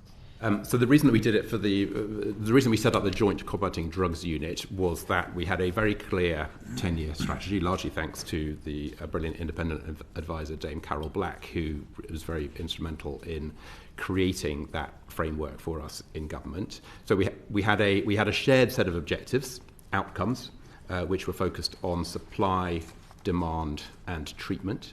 And we created a structure which, as I mentioned, was those 6 government departments corralled by the Home Office. And to be honest, it doesn't have to be the Home Office. I mean, in fact, previously it was my colleague in the Department of Work and Pensions who was the lead official for the drug strategy. If you do this properly, in one sense, it sort of doesn't matter where the lead is, nor where the small unit sits. The Joint Combating Drugs Unit does sit within the Home Office, and that has worked really well. I think the reason that the previous government didn't apply that in lots of other areas, including violence against women and girls, is that it's not replicatable on everything. I think you do need a very clear set of outcomes. Can I just ask, are you saying then that you had this clear 10-year strategy for reducing drug use? You haven't had that for violence against women and girls, and that's why you haven't been able to replicate the structure?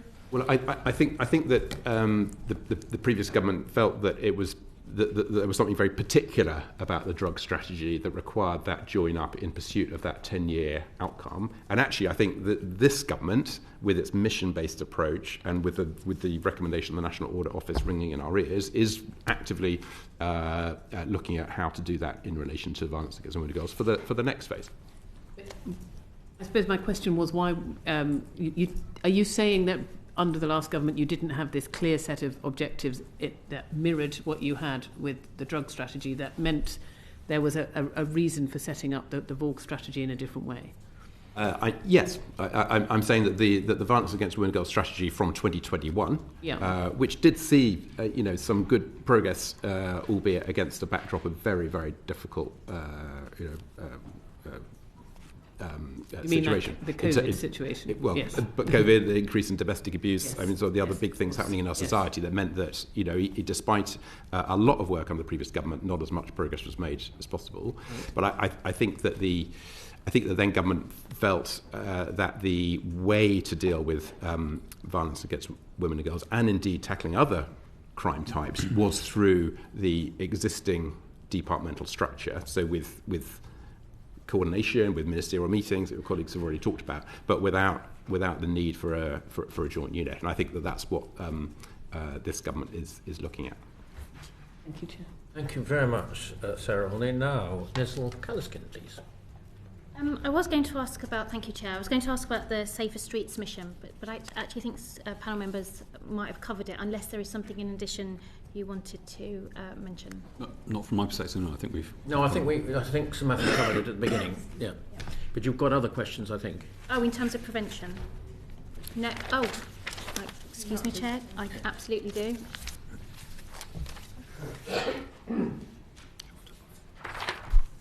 I apologise, Chair. I've lost my piece of paper with my supplementary questions. You were wanting to ask about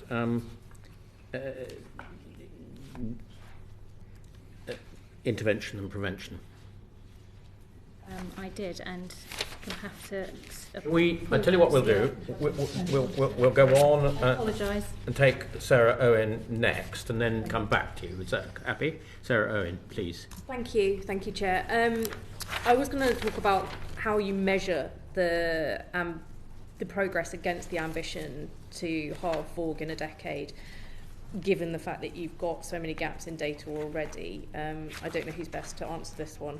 I'll just do one sentence and then hand over to Richard. So the 6-month evidentiary sprint that we've already talked about was designed to sort of look at the whole of the evidence to see where the gaps are, and amongst other things to help create a national framework which we'll then use to track progress over the next 10 years. So for instance, having the right definition of what counts as violence against women and girls is an important part of the baseline, and then when the government sets out the strategy to tackle violence against women and girls before the summer recess, it will also set out the findings from that sprint. What looks like progress? Because we know that there's a huge amount of underreporting when it comes to violence against women and girls, particularly for rape, because of the lack of convictions. What would progress look like within those 10 years? Will it go up? Will it then come down? Are you expecting it to go up? Because if you are, is that a conversation? How are you communicating that with the public? Because in the mind's eye of the public, when there are fewer reports of violence against women and girls, that seems a success. How are you going to communicate what looks like success to your department? You go, Richard. Yeah. So the first thing to say is that the government will be using the Crime Survey of England and Wales as the measure for whether violence against women and girls has been halved, not police recorded crime. So we know that for some of the most serious offences, the underreporting level, if you like, can be between 1 in 6 and 1 in 5. Whereas the Crime Survey of England and Wales, which is a long-established, longitudinal study that asks individuals whether they have experienced different crime types, we think is robust and is the right approach to use for measuring whether the mission has been successful. It's worth saying, though, that nonetheless, my expectation is that it will rise before begins to fall, partly for the reason that you said that, that there's likely to be greater awareness, but particularly in relation to crimes like coercive behaviour, some of which have also been included in the crime survey for the first time because of the changing nature of our kind of collective understanding, if you like, of things like domestic abuse.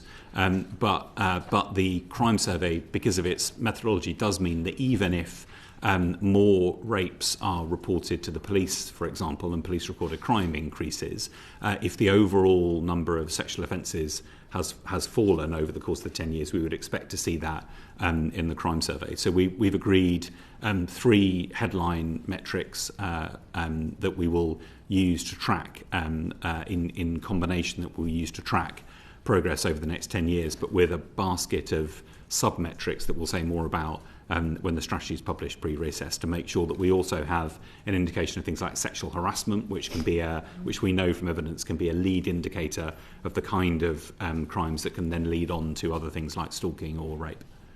And included in that, will there be tech-enabled VAWG as well within your measure of progress or not? So it depends on the whether that tech-enabled violence against women and girls is itself one of those elements. So, for example, tech-enabled sexual harassment absolutely would be. I don't know whether DSIC colleagues want to comment on tech-enabled VAWG more broadly, but if it were enabled by technology but aimed in one of those areas, so stalking, for example, another good example, then it absolutely would be included. Would non-consensual intimate image abuse be included in that or not? So it wouldn't be, I think, in the headline metrics, but it may well be captured in some of the sub-metrics as we finalise those for the strategy itself. The reason. Sorry, before we get too much onto the tech stuff, which you're coming on to, Sarah, can we just ask you a fairly simple question about the methodology of recording crimes? I understand that the National Police recording crimes only tends to record 1 crime per person when maybe multiple crimes have been committed against that person. That seems to be a fairly big lacuna. What are we doing about that? Well, so I mean, so it's important to say, first of all, that's partly why we're not using police recorded crime. This is no criticism of the police intended in what I'm about to say, to be clear, but that's partly why we're not using police recorded crime as the measure for whether we've been successful. The Home Office crime rules and the police approach to recording crime is designed to put the victim at the heart of the police's interaction, and that does mean, therefore, that if an individual, for example, were the victim of a specific crime and other crimes as well, that wouldn't necessarily be picked up by police recorded crime, subject to a very important caveat, which I'll come on to in a moment. But that's precisely why we're using the crime survey, because we think it's a much better indicator of the total experience of victims. We're also actively at the moment working with the Office of National Statistics to establish whether we can work out a way of recording repeat domestic abuse. At the moment, the crime survey asks an individual whether they've been the victim or survivor of domestic abuse, but not whether it's an ongoing pattern of behaviour. And we're looking at the moment with the experts at the ONS about whether there is a way of doing that. What I would say, though, is that we're also doing some work at the moment with the police, with some Home Office funded investment, to look at whether we can use algorithms to spot in the free text that police officers use when they're recording crimes the domestic abuse flag indicators as well. At the moment, we ask police officers, if someone, for example, were a victim of actual bodily harm, that wouldn't necessarily be recorded. We ask the police to record that as a domestic abuse incident as well, if it is. That isn't always the case. The police themselves would say that doesn't always happen. But we're able to use technology now increasingly to spot those patterns in free text, to make it easier to link an ABH or a GBH with a domestic abuse offence as well. And we're looking at the moment to see whether we can do that same thing with stalking and spiking. But isn't the other way around equally as important? Domestic abuse often or sometimes leads on to more serious crimes like grievous bodily harm. So surely you need to be looking at it in reverse as well. I completely agree with that. Yes, I completely agree with that. And we are. Yeah, thank you. Sarah. Thank you. Just one other issue around the crime survey data. Are we in danger of just focusing on women and ignoring the experience of girls, given that doesn't include under 16s? So we're acutely conscious that the crime survey only goes from 16 to 19 when it comes to girls and boys. The Office of National Statistics have now removed the upper age limit, so it goes from 16 and above. But we're acutely conscious of that. We're actually working with the Department for Education, who for obvious reasons have a very strong interest in this, to see whether we can establish a solid methodology for assessing girls' experience of violence aged under 16. There's some very good work that the Home Office team who deal with child sexual abuse have been doing jointly with the ONS and the NSPCC at the moment to do innovative work looking at children's experience of child sexual abuse, which is obviously highly sensitive and has to be handled incredibly carefully from an ethics perspective. And we'd like to try to apply those same principles to getting a better sense of under 16. So although we can't do that at the moment through the crime survey, that's something we're actively doing at the moment. The reason, though, part of the reason for using the crime survey is precisely because of its longitudinal benefits, the fact that we'd be able to track consistently over time where there's been experience. But I don't know if Justin wants to add to that at all. Yeah, I mean, DFE are contributing £500,000 towards ONS developing a young people's safety survey. The Youth Endowment Foundation also run an annual survey on young people's experience of violent crime, including girls' experience of that, and there's some useful information comes out of that. We collect data coming off children's services case management systems of the number of cases they manage that do involve domestic abuse or other forms of violence against women. So there's a sort of range of data sets we can use. But it is, I agree with Richard, that there is a gap in that under 16 space, I think. Thank you. Obviously, an area that a lot of under 16-year-olds spend their time is online. We'd heard from the pre-panel that the age that young people are witnessing violent, sexual violence, rape online is 11 to 20 now, is that kind of key age group where they are likely to witness it, but also to be victims of it. What is DCIT doing in trying to improve government's understanding of the scale of the threat of tech-enabled violence against women and girls? Talitha. So the Online Safety Act is our sort of key kind of lever here, and as the committee already noted, today is a really big kind of milestone day for us. Those illegal duties are coming into enforce today. Ofcom have announced an enforcement programme already, so that is a really kind of key tool.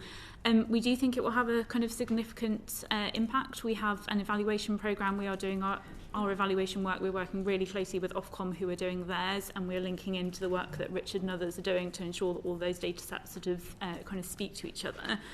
One of our kind of primary data sets that will tell us what is working is Ofcom do a twice yearly online experiences kind of tracker that breaks down a number of things, both legal and illegal, so sort of cyber stalking, content which objectifies women, sharing or threat of sharing sort of intimate image abuse.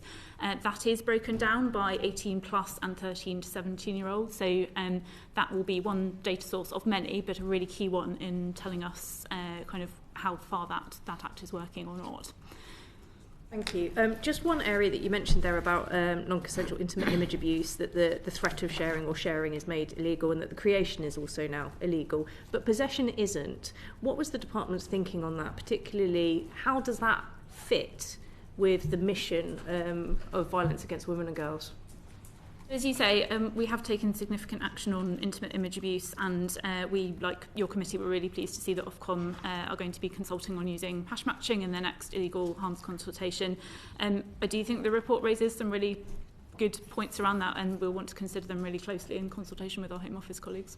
Yeah, because it does seem to be a bit of a mismatch at the moment. Both Microsoft and Google gave very different responses, and obviously now the Online Harms Act has come into place. That are we going to have to see government departments sue, or government to sue online platforms before they actually take down some of this harmful material? So, as I say, sort of Ofcom, their enforcement will kind of kick in now for illegal duties. It will kick in the summer for child duties. We have given them a really strong set of enforcement powers. So, ranging from they can fine up to 10% of worldwide qualifying revenue and right up to the extreme end sort of business disruption measures. So, we are really clear that for illegal content, there is no excuse. It's not optional. And we expect to see Ofcom use those powers. But at the moment, there is that loophole that my committee has identified when it comes to non-consensual intimate image abuse, particularly for violence against women and girls, but also for younger boys around sextortion as well. These are really big issues. Why is it that the department has not seen to taken this opportunity to change the legislation to say this is on a par with CSAM? Because otherwise, Ofcom can't tell the platform to take it down, and it can stay up there. That is the current loophole that we have. Is there any moves to see that we can change that or close that loophole at all? I think where loopholes do exist, yes, absolutely, we want to look at those. We are looking at the recommendations of your committee really closely in collaboration with the Home Office. Yeah, we don't want to see any loopholes then. Because obviously, if this isn't going to be included in the measure of halving violence against women and girls, this is still, for many women and girls, a huge area actually which is seeing an increase. So the Revenge Porn Helpline in 2015 only had about 521 cases. They have last year 22,000, and if the current trends continue, in 2028 we're going to look at over 46,000 cases. So this is an area where women and girls in particular are very vulnerable, and we need to stay one step ahead, which is why I'm asking, why are we in a position to play catch up when actually we have a system that works really well with CSAM? Why are we not replicating that? I think we have already taken some steps. We've already taken steps to make intimate image abuse a priority harm under the Online Safety Act. As I say, we will want to look at where we can go further. Can I just add to... Well, you'll come... Okay, yes, go on. Just on that very point, because our pre-panel members were very clear, the ages between 10 and 20 years old are determining ages for, and there is a clear linkage between those ages and the stats around violence against women and girls, both in terms of as victims and also perpetrators. And what Ms. Owen has talked about in many ways is part of that culture.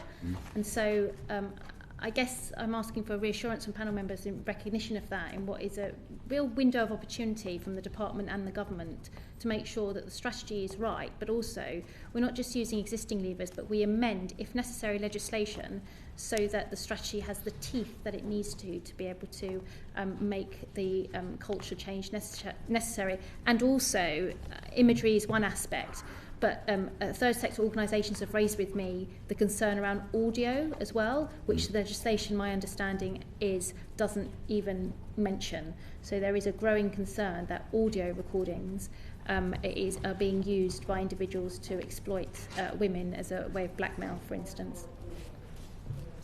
Very happy if panel members don't want to comment on it, but I thought it was... Shall I say one thing before Talitha or Richard wants to say further? I mean, first of all, a huge thank you to the Women and Equality Select Committee for your chunky, as you call it, report, which certainly is chunky, and there's a lot to go through, and the government is going through and will respond in the normal way to all of your recommendations. Secondly, of course, the Violence Against Women and Girls strategy, when it comes out, is bound to have a very significant online and tech-enabled aspect to it, given the prevalence of those issues. And thirdly, I think I'm right in saying that other countries don't have an equivalent of the Online Safety Act. I think the UK is significantly in the forefront of international efforts here. Of course, the big platforms also have a moral obligation, as the Home Secretary sets out very regularly. But now that the other obligations, the legal obligations, are kicking in alongside those moral obligations, we really do expect significant progress against a very difficult backdrop. Just coming briefly on the prevention point, picking up on what the previous kind of panel member said, but just highlight the sort of child duties. I think that point that the panel made is so important around just the sort of normalisation of some of those cultures online, whether that's sort of misogynistic abuse or sort of exposure to pornographic content. I do think the Online Safety Act will be game-changing there. Companies will have a duty to prevent children from seeing that kind of material, and actually generationally, in combination with other efforts made across Whitehall, I think that has the potential to make a real difference. On that point, there's a large number of these tech companies which are based in America, which are going the other way to what we would hope to be going to. How confident are you that we can hold our rules and regulations while they can continue to work to their non-DEI kind of agenda at the moment? So the Online Safety Act is law, and they will be expected to comply with the law, and the government's given its really strong backing to Ofcom to use its enforcement powers, which apply overseas as well, to its maximum extent. Thank you. Talitha, I'm keen to just follow on from Sarah Owen's questions. This whole area of online harms is progressing at a huge rate, and perpetrators are finding ways to get around existing systems. So can you just sort of, what I'm really keen to find out is we can't just say, well, the online harm, we've done it, and we're resting on our laurels. We need to be thinking about where we're going prospectively. And so can you just say what DSIT's role is in sort of the areas on online, safety by design, transparency and accountability, agile regulation, inclusivity and resilience, and technology and innovation? All of those areas, what you're going to be doing prospectively.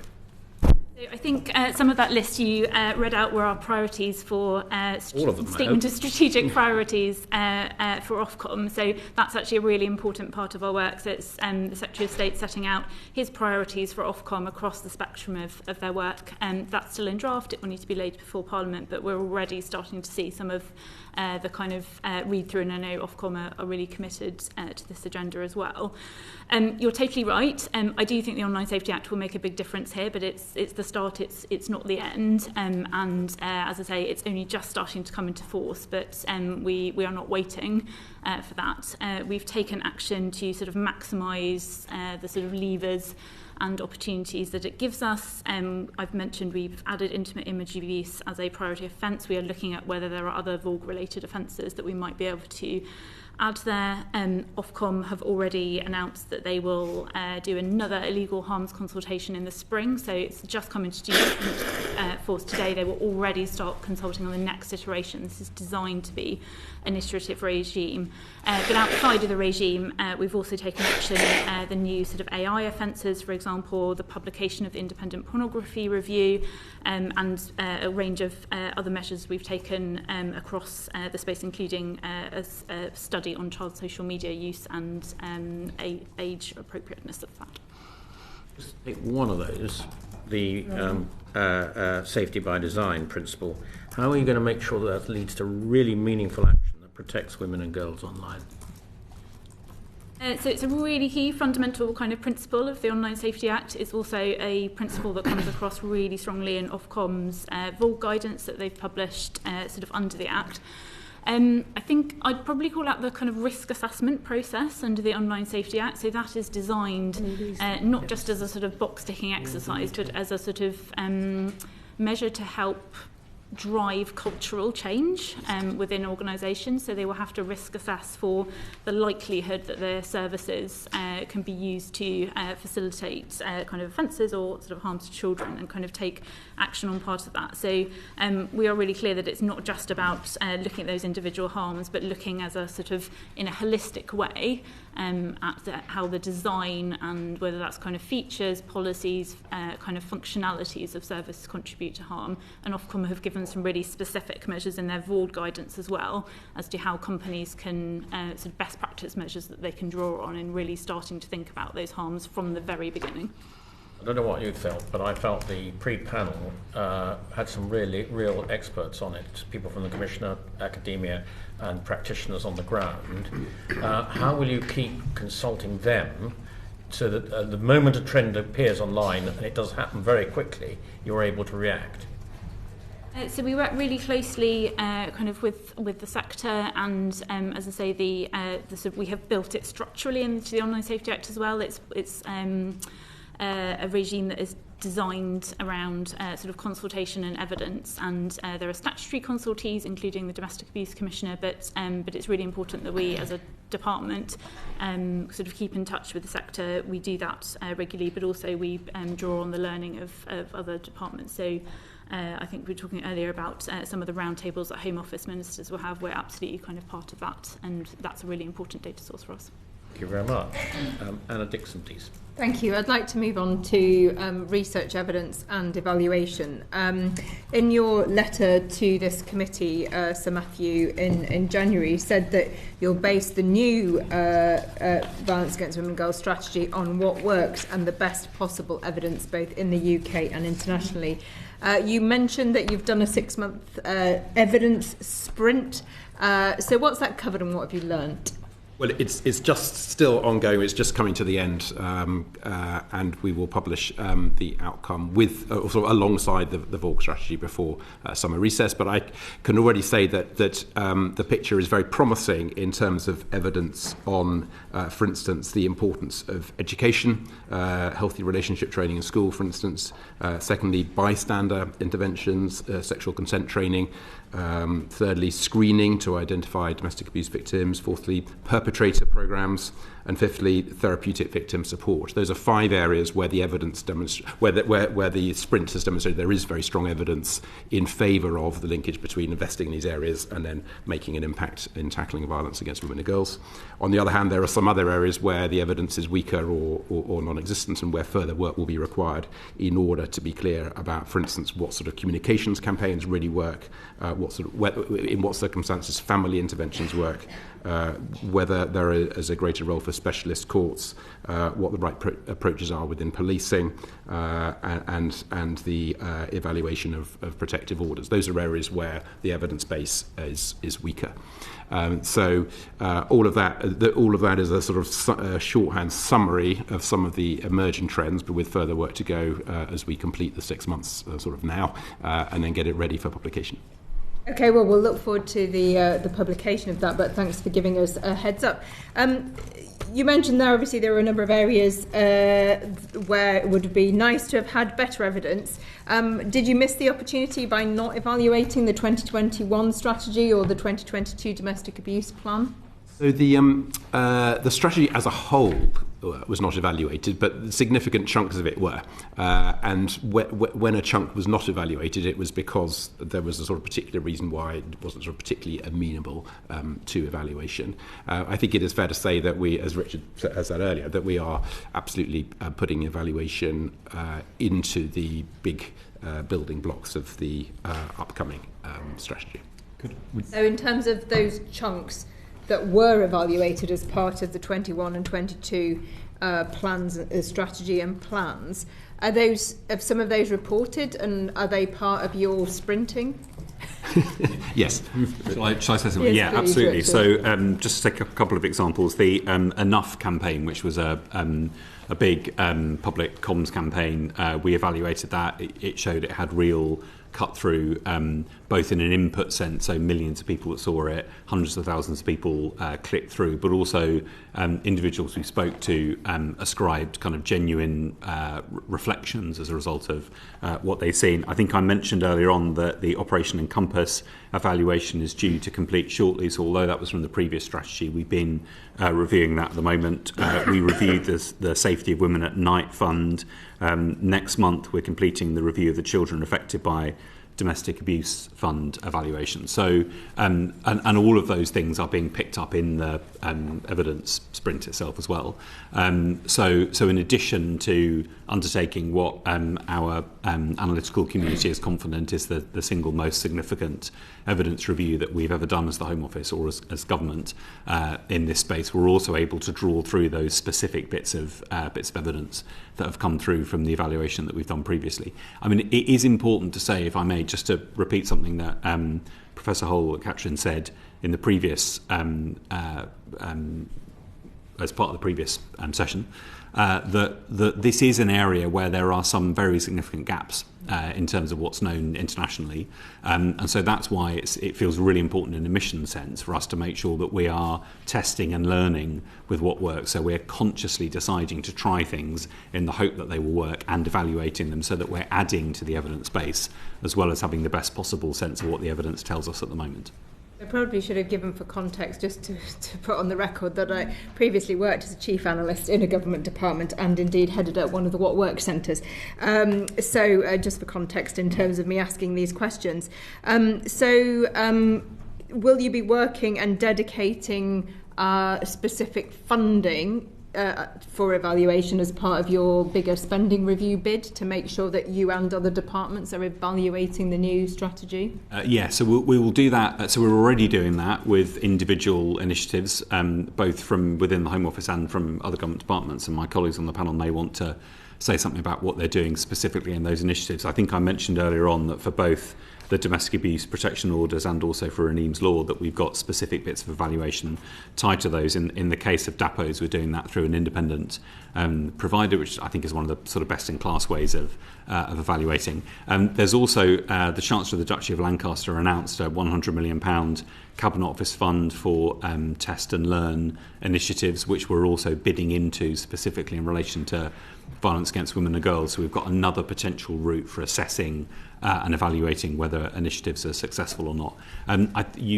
One of the themes of this afternoon has been whether we can show progress over the course of the 10 years. And I think this is one of the best ways of us being able to kind of fail fast with programmes that show that they're not making the kind of impact we might want to, but also to scale up fast for things that show that they can, at least in certain areas, have profound impact. Yeah, so in my own area, the West Yorkshire Mayor, together with West Yorkshire Police, have brought together a sort of dedicated joint unit that's done a lot of innovations, actually, from supporting schools to deliver lessons around keeping safe, understanding the law, new spiking. So they're doing a lot on that. They had also a public-facing campaign called Just Don't, which was very much towards men and boys.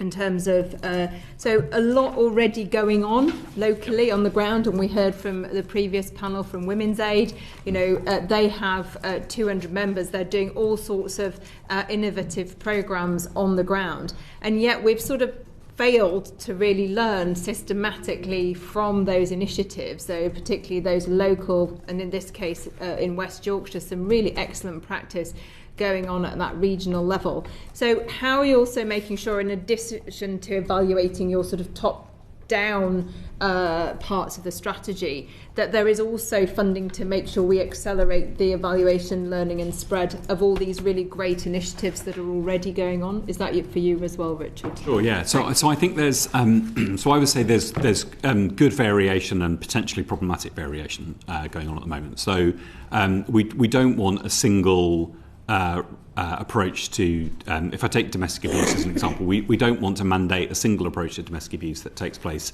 everywhere in the country, because to do so would both stifle local innovation and it would also make an assumption that every community, every family is identical. So we absolutely want local variation and an ability for brilliant local providers to be able to do what works locally. And so that's why this kind of test and learn approach supporting, it's why so much of our funding goes to small NGOs who can have that kind of outreach and that kind of impact. And it absolutely will be part of the strategy pre-recess to make sure that we're supporting those organisations to be able to do evaluation effectively. But there are other examples where we just know that certain things work really effectively and that the right approach is to frankly do them once nationally. And that's why the National Centre for VAWG and Public Protection that Nicole Jacobs mentioned in the earlier session is so important. This is a new team being set up in the College of Policing, sponsored by Chief Constable Maggie Blythe, who's the National Police lead for violence against women and girls.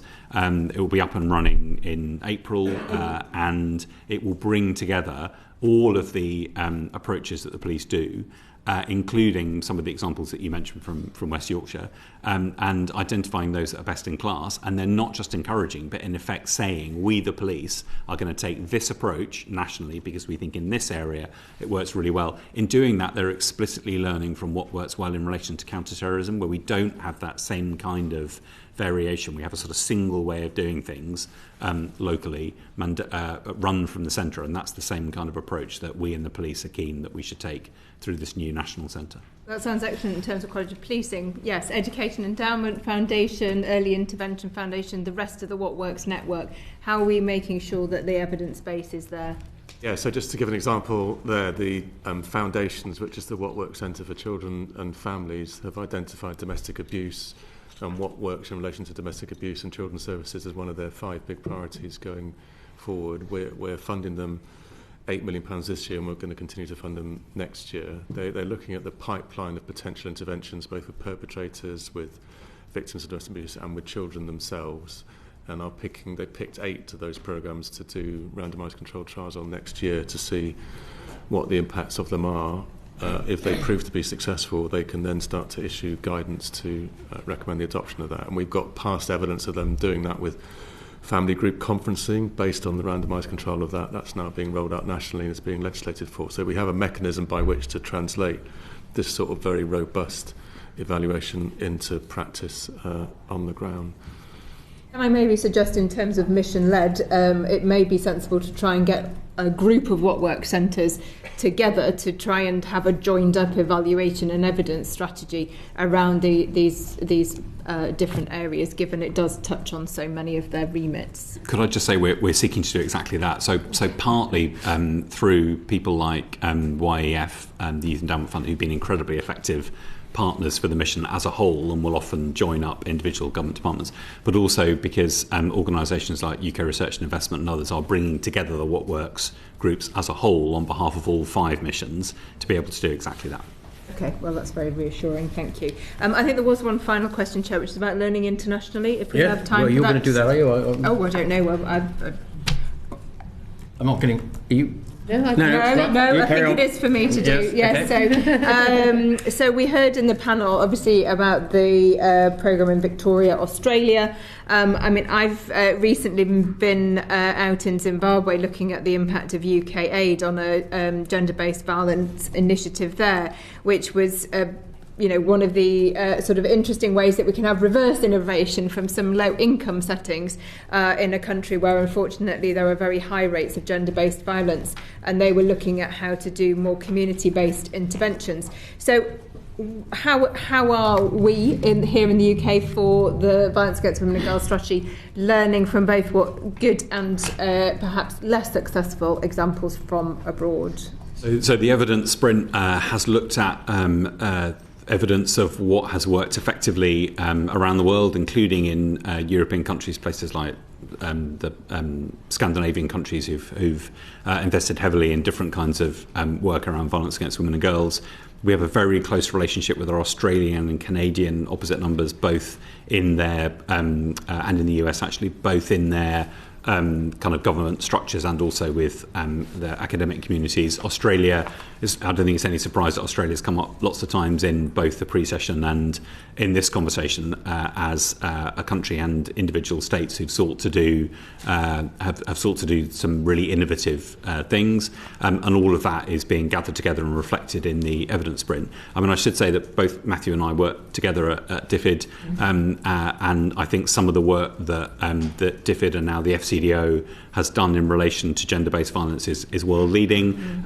Nicole and others are absolutely right to say that we mustn't assume that what works in a particular part of the US or a particular part of Africa will work in the UK, but we should equally not assume it won't. And I think there is very good evidence of in low-income and middle-income countries, some really effective interventions that have made a real difference in relation to particularly domestic abuse, and I think it's absolutely right for us to learn from that in the UK as well. Well, I'd really encourage that. In terms of getting value out of UK aid, we may as well be in a position to learn, so hopefully you're in touch with some of your former colleagues now at FCDO to make sure that we can learn globally from as many examples of good practice as possible. I think Thank you, back to the chair. Very much. Thank you. So, Matthew, I'm all in favour of using an evidence-based review to inform strategy, but I nearly lost the will to live when I read paragraph 16, when it said the Home Office intends to use the review's findings to inform a new theory of change to underpin future strategy. Despite the review being due to complete in spring 2025, the scope of the review was still evolving in 2024. Andrew has just said just now we're trying to work out what works and what doesn't work. You've been at this as a department for 10 years. Meanwhile, the whole problem has got decisively worse. A lot more victims of violence against women and girls. This does seem still a fairly chaotic strategy-making process, doesn't it? No, not at all, Chair. I was glad with the first part of your question about the need for evidence from the strategy, and got more disappointed as you went on. I think it's really important that we spend the first 6 months of this 10-year period understanding where the gaps are in the evidence and filling those gaps in ways that Richard has just been discussing. And I think that the strategy, when it does come out by the summer recess, will be all the stronger for that. But as one of the panellists said in your earlier panel, there are no end of strategies, frankly, in this sort of area. So the strategy itself is not going to be the be-all or end-all. It is a necessary but not a sufficient part of eventual success. But we are gearing ourselves up for success, and I think investing the first 6 months in really understanding what works is a good investment of time. Particularly, it's not been the only thing that we've been doing over those 6 months. I think if it had been the only thing, then perhaps I might have shared some of your frustration. But alongside that evidence sprint, we have been cracking on with all sorts of other parts of the of making progress to tackle violence against women and girls, including Raneem's law, the new offence on stalking, some of the tech things that Talitha was talking about, and so on. So you kindly wrote to the committee on the 31st of January, unusually after the NAO's report was produced, and a great long street of things you were going to do. But one thing which particularly caught my eye, the government adopts a single consistent definition of violence against women and girls. The police, who are operationally independent, have adopted their own definition. Surely if all the agencies that have levers to pull in this area can't even agree a single definition, how are we going to proceed? So this goes to what Richard was talking about earlier in relation to the crime survey of England and Wales versus police recorded crime.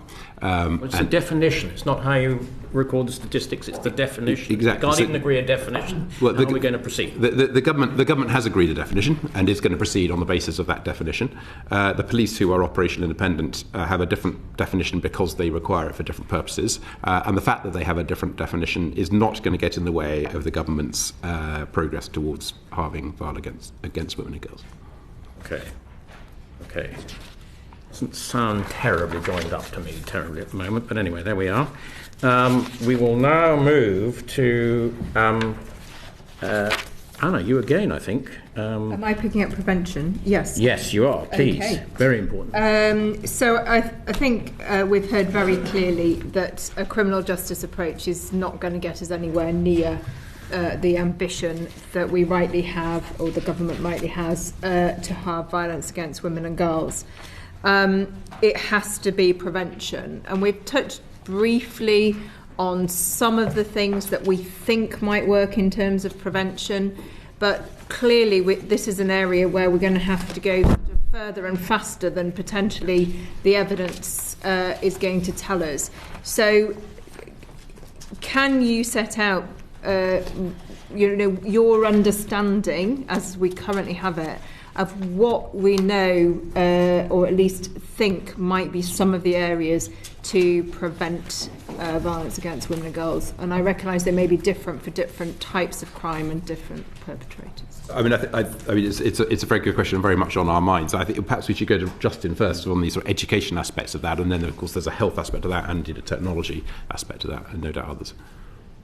Sure. Two things to flag. One of our big areas of focus since the election has been on family support and early help for families where there are emerging issues around domestic abuse. We have taken over the funding of the Supporting Families programme from MHCLG in April of last year, and that is supporting 60,000 families across England where there are emerging issues, including domestic abuse. Our data suggests that over a quarter of those families do have a domestic abuse concern, and as a result of that programme, plans are being put in place to support both the victims and the children in those families. And we have evidence from the outcomes data that in 2/3 of the cases where there was domestic abuse, the indicators that abuse reduced, so children felt safer, perpetrators were addressing the harms that they were causing, and there was a safety plan in place around the victims. So that's a targeted group of families where there is emerging evidence of violence against women, where there are structures to support them. In the coming year, working with MHCLG, there will be a new Children's Services Prevention grant worth £270 million, which is going to increase investment in that early help and family support structures, so almost doubling the amount going into that area. That's now being distributed nationally. We will be publishing guidance shortly on how we expect local authorities to move forward, and that will include an expectation that they should focus on violence against women in those families to help prevent that. In terms of universal prevention work, obviously the relationships and sex education curriculum has been compulsory since 2020, and the department invested in teacher training and webinars and so on following the implementation of that national curriculum. May of last year, we issued a revised version of the statutory guidance on RSE, which included some of the sort of new harms that we've been discussing in terms of online harms, online social influencers, sharing of intimate images online, upskirting, new types of offence. So there is new content in that curriculum which schools are already applying. We've evaluated the impact of the RSE curriculum, and it has got good awareness amongst school leaders and RSE leads. They've used it as a checklist to check that the teaching that they are implementing is having an effect. And we know from systematic reviews that sort of whole school approach, providing universal education on relationships and sex, does have a positive impact. The Youth Endowment Foundation did a review of 16 high-quality studies and showed that, on average, that sort of education could reduce violence in teenage relationships by as much as 17%. So there is very strong evidence, actually, that school-based interventions working with the whole secondary school population, allied with teacher training and bringing in specialist expertise if necessary, can have an impact. Thank you. Obviously, the evidence suggests it could have that impact, but it's not actually working, is it? Because the rates of problematic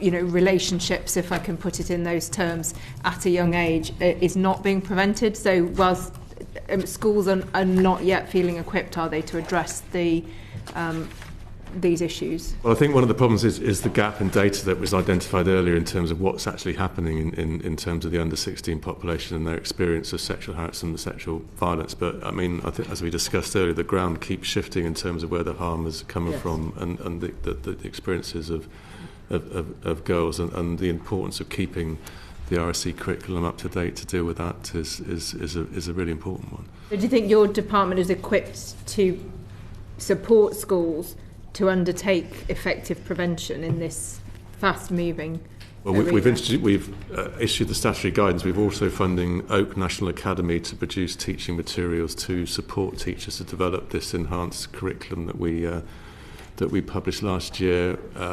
We had 15,000 responses actually to the consultation on that draft curriculum, and we'll be publishing the final version of that later this year.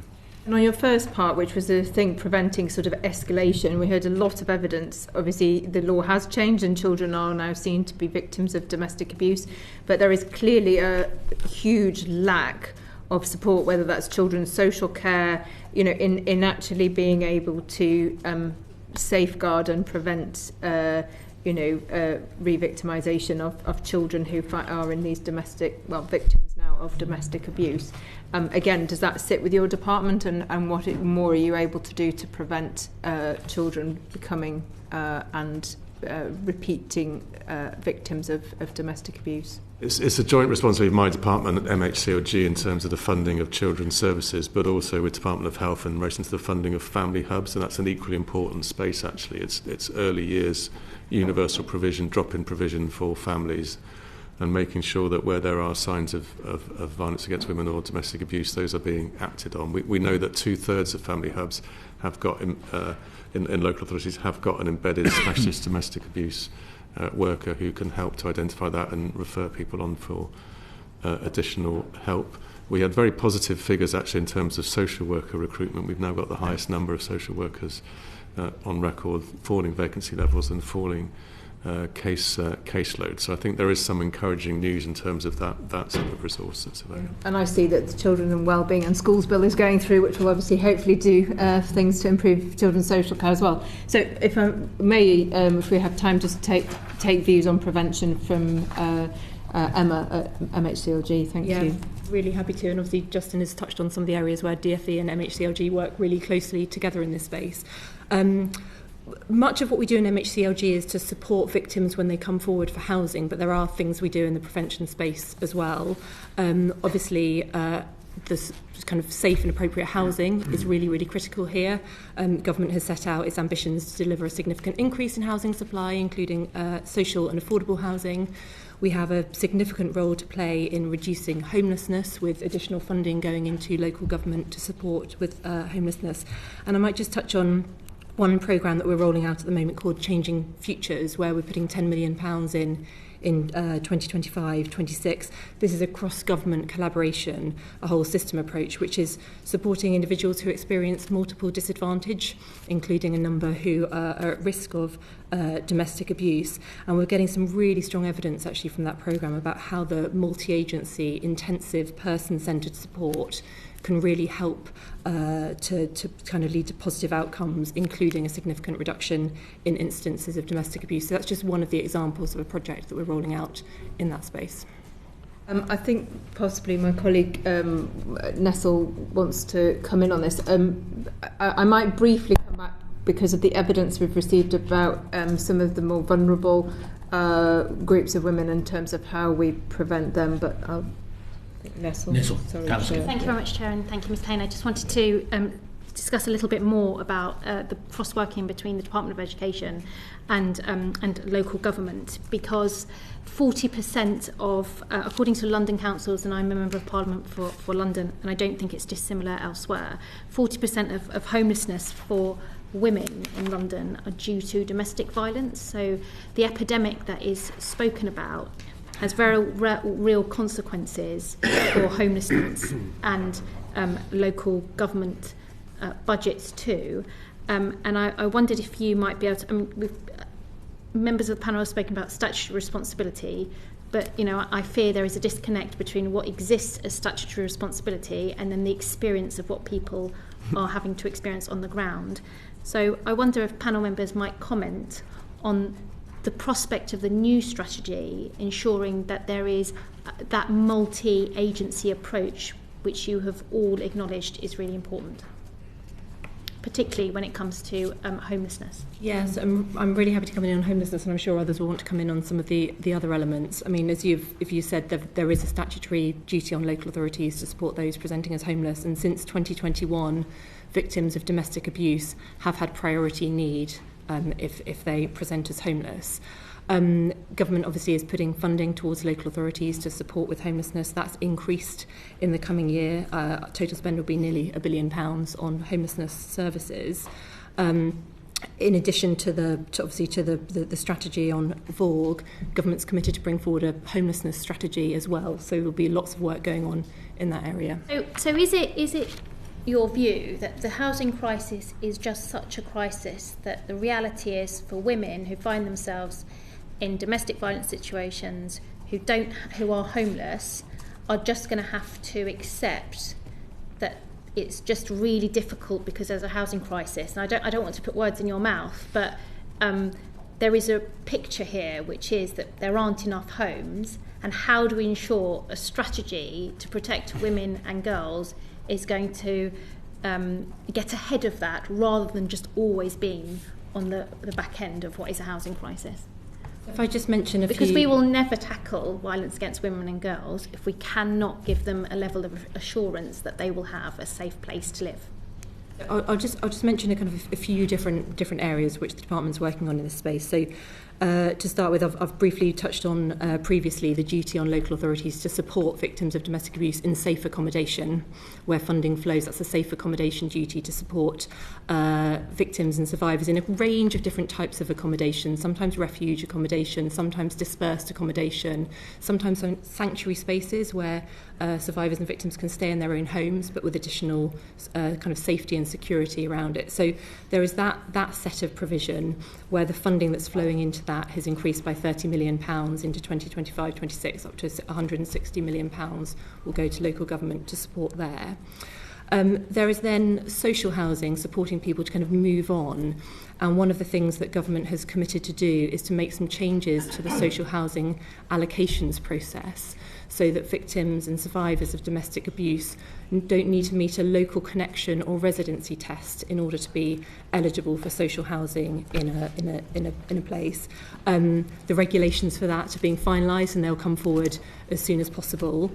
So that work is ongoing. And then I've touched on the homelessness support where victims of domestic abuse have the priority need if they are homeless, where additional funding is flowing in. So there's a kind of range of different things. Obviously, government has also set out a number of steps that are being taken on the supply of housing more broadly, all types of housing supply, but also social and affordable housing, which I can talk about at more length if that would be useful. That's very helpful, and having it on record, the areas of focus is really useful because it allows agencies throughout government, but also local authority partners to reference what senior officials regard as the key aspects and levers that they can utilise to support women and girls with domestic violence.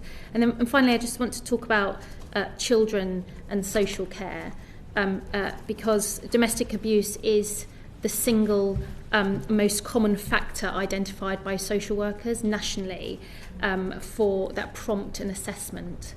And I'm looking for reassurance from panel members that as part of the forthcoming VAWG strategy, as well as education, local government, social care, and the learning that already exists there will be a key component as part of a prevention strategy. I'm not sure who's best placed to address that, but it might be Mr. Hughes. Yeah, I mean, we know that of the something like 160,000 women are identified through children needs assessments by children's services every year as experiencing domestic abuse. 55,000 children. It's like, as you say, it's a really big chunk of the social work caseload. So it's really important that frontline social work staff know how to identify risks and support the families involved. We are working on a new 2-year induction curriculum for new qualifying social workers, which has an enhanced component around domestic abuse and violence against women to identify that, and also an advanced practitioner's qualification as well for more experienced social workers. So it's a key focus of our work around CPD for social workers going forward. We also want to increase the training for family support workers so that they are also identifying early when needs need to be addressed. And as I said earlier, we're more or less doubling the amount of investment going into early help and family support over the coming year to make sure those teams are in place locally. Very, very finally, Chair, which is sort of connected to what I'm talking about, but, well, I'll let panel members decide. There is a real sense that the long-term approach to tackling violence against women and children and girls is intricately linked to the trust and confidence have in institutions in this country. That includes, of course, government departments, it includes important touch points like the NHS, so medical professionals, and crucially, it also means the police. And too many women have experiences with the police at their most vulnerable moment that is appalling. It means that they either don't go to the police again, or actually they find themselves in an even more vulnerable position because their first experience was so bad that it emboldens the person that subjected them to domestic violence. Just one example of violence against women and girls. So as part of the forthcoming VAWG strategy, how do you think we can ensure that trust and confidence in institutions is at the heart of making sure prevention is realised? And that's a very immediate issue as opposed to understanding where the gaps are for prevention. There is a sort of now dealing with that versus the long-term commitment to prevention for future generations. Should I say something like that? So I think, so the first thing I would say is that I think none of the senior police leaders that I've worked with in the last 8 months would disagree with the diagnosis that the police need to make sure that they are that they have the trust of women who are coming forward to report violence against women and girls. And I think the establishment of the National Centre for VAWG and Public Protection is intended in part precisely to try to address the gap that reports like the Angelini Inquiry and others have already commented on. So I think there are brilliant examples around the country of the police doing a fantastic job, and the important thing is to make sure that we are supporting the police actively in that being the case absolutely everywhere. The other thing I would say is that I think we need to be ensuring, and this goes back a bit to what I was saying earlier on about things like midwives and health visitors, making sure that we are maximising the use of those touch points that have very high confidence. And in the worst circumstances, we don't sufficiently make use of those positive touch points, and the if you like mandatory touch points where women have no alternative by that point are perceived to have failed them. If we can reverse both of those, that could have a hugely positive impact. So we work as effectively as possible with health visitors, GPs and others where we know from evidence that there is very high trust and confidence, we think could be hugely powerful alongside working with the police and others. And these touch points aren't just important for the way that women are made to feel, but there are material things around operational tasks that the police are not doing. Too often we hear in cases of my evidence has gone missing. The footage off a camera no longer exists. I went in for 4 hours to give evidence, and then actually I had to wait another 3 so I could leave. These are operational things that are quite material and not about are a bit about culture change, but actually a well-functioning police unit should just do these things better. And I would hope that there would be an acknowledgement of that too. Absolutely, and that's a really good example, I think, of where something like the sorts of work that the National Centre will be able to do, because they are, these are police leaders sorting out kind of police operational efficiency themselves with support from us. That's exactly the sort of thing I would expect them to be leaning into, or I'm confident they will be leaning into.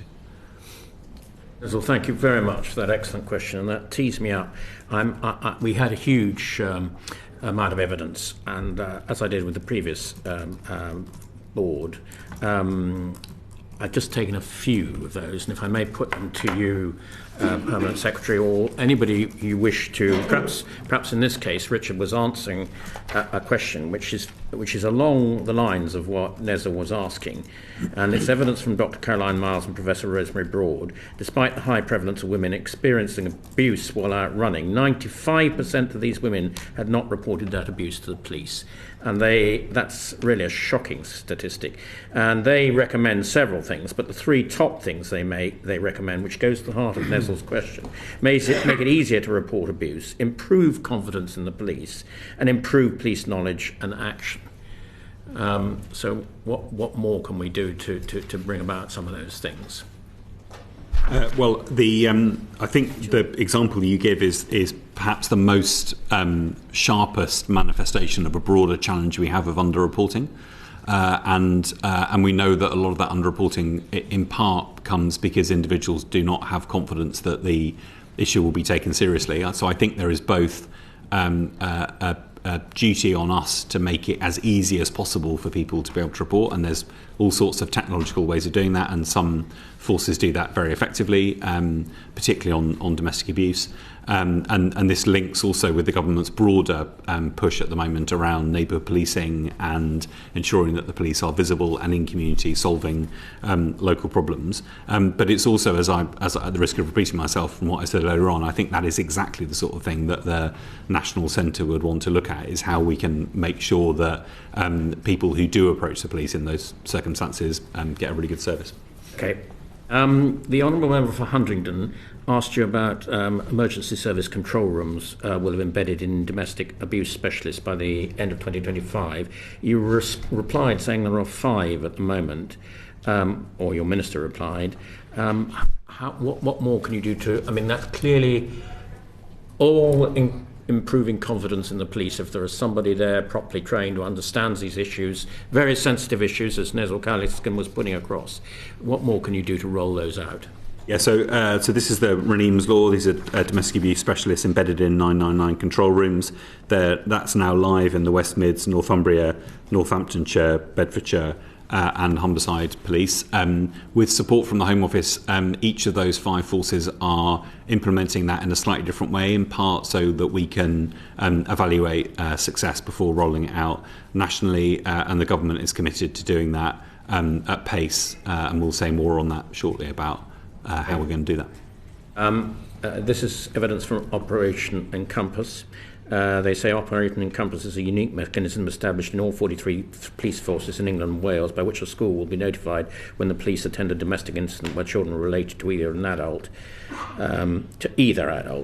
The Victims and Prisoners Act placed Operation Encompass onto the statute, but there's yet to be a commencement date. Can you tell us when that's likely to be? If not, you can write to the committee. I'm very happy if you write to the committee if you don't know.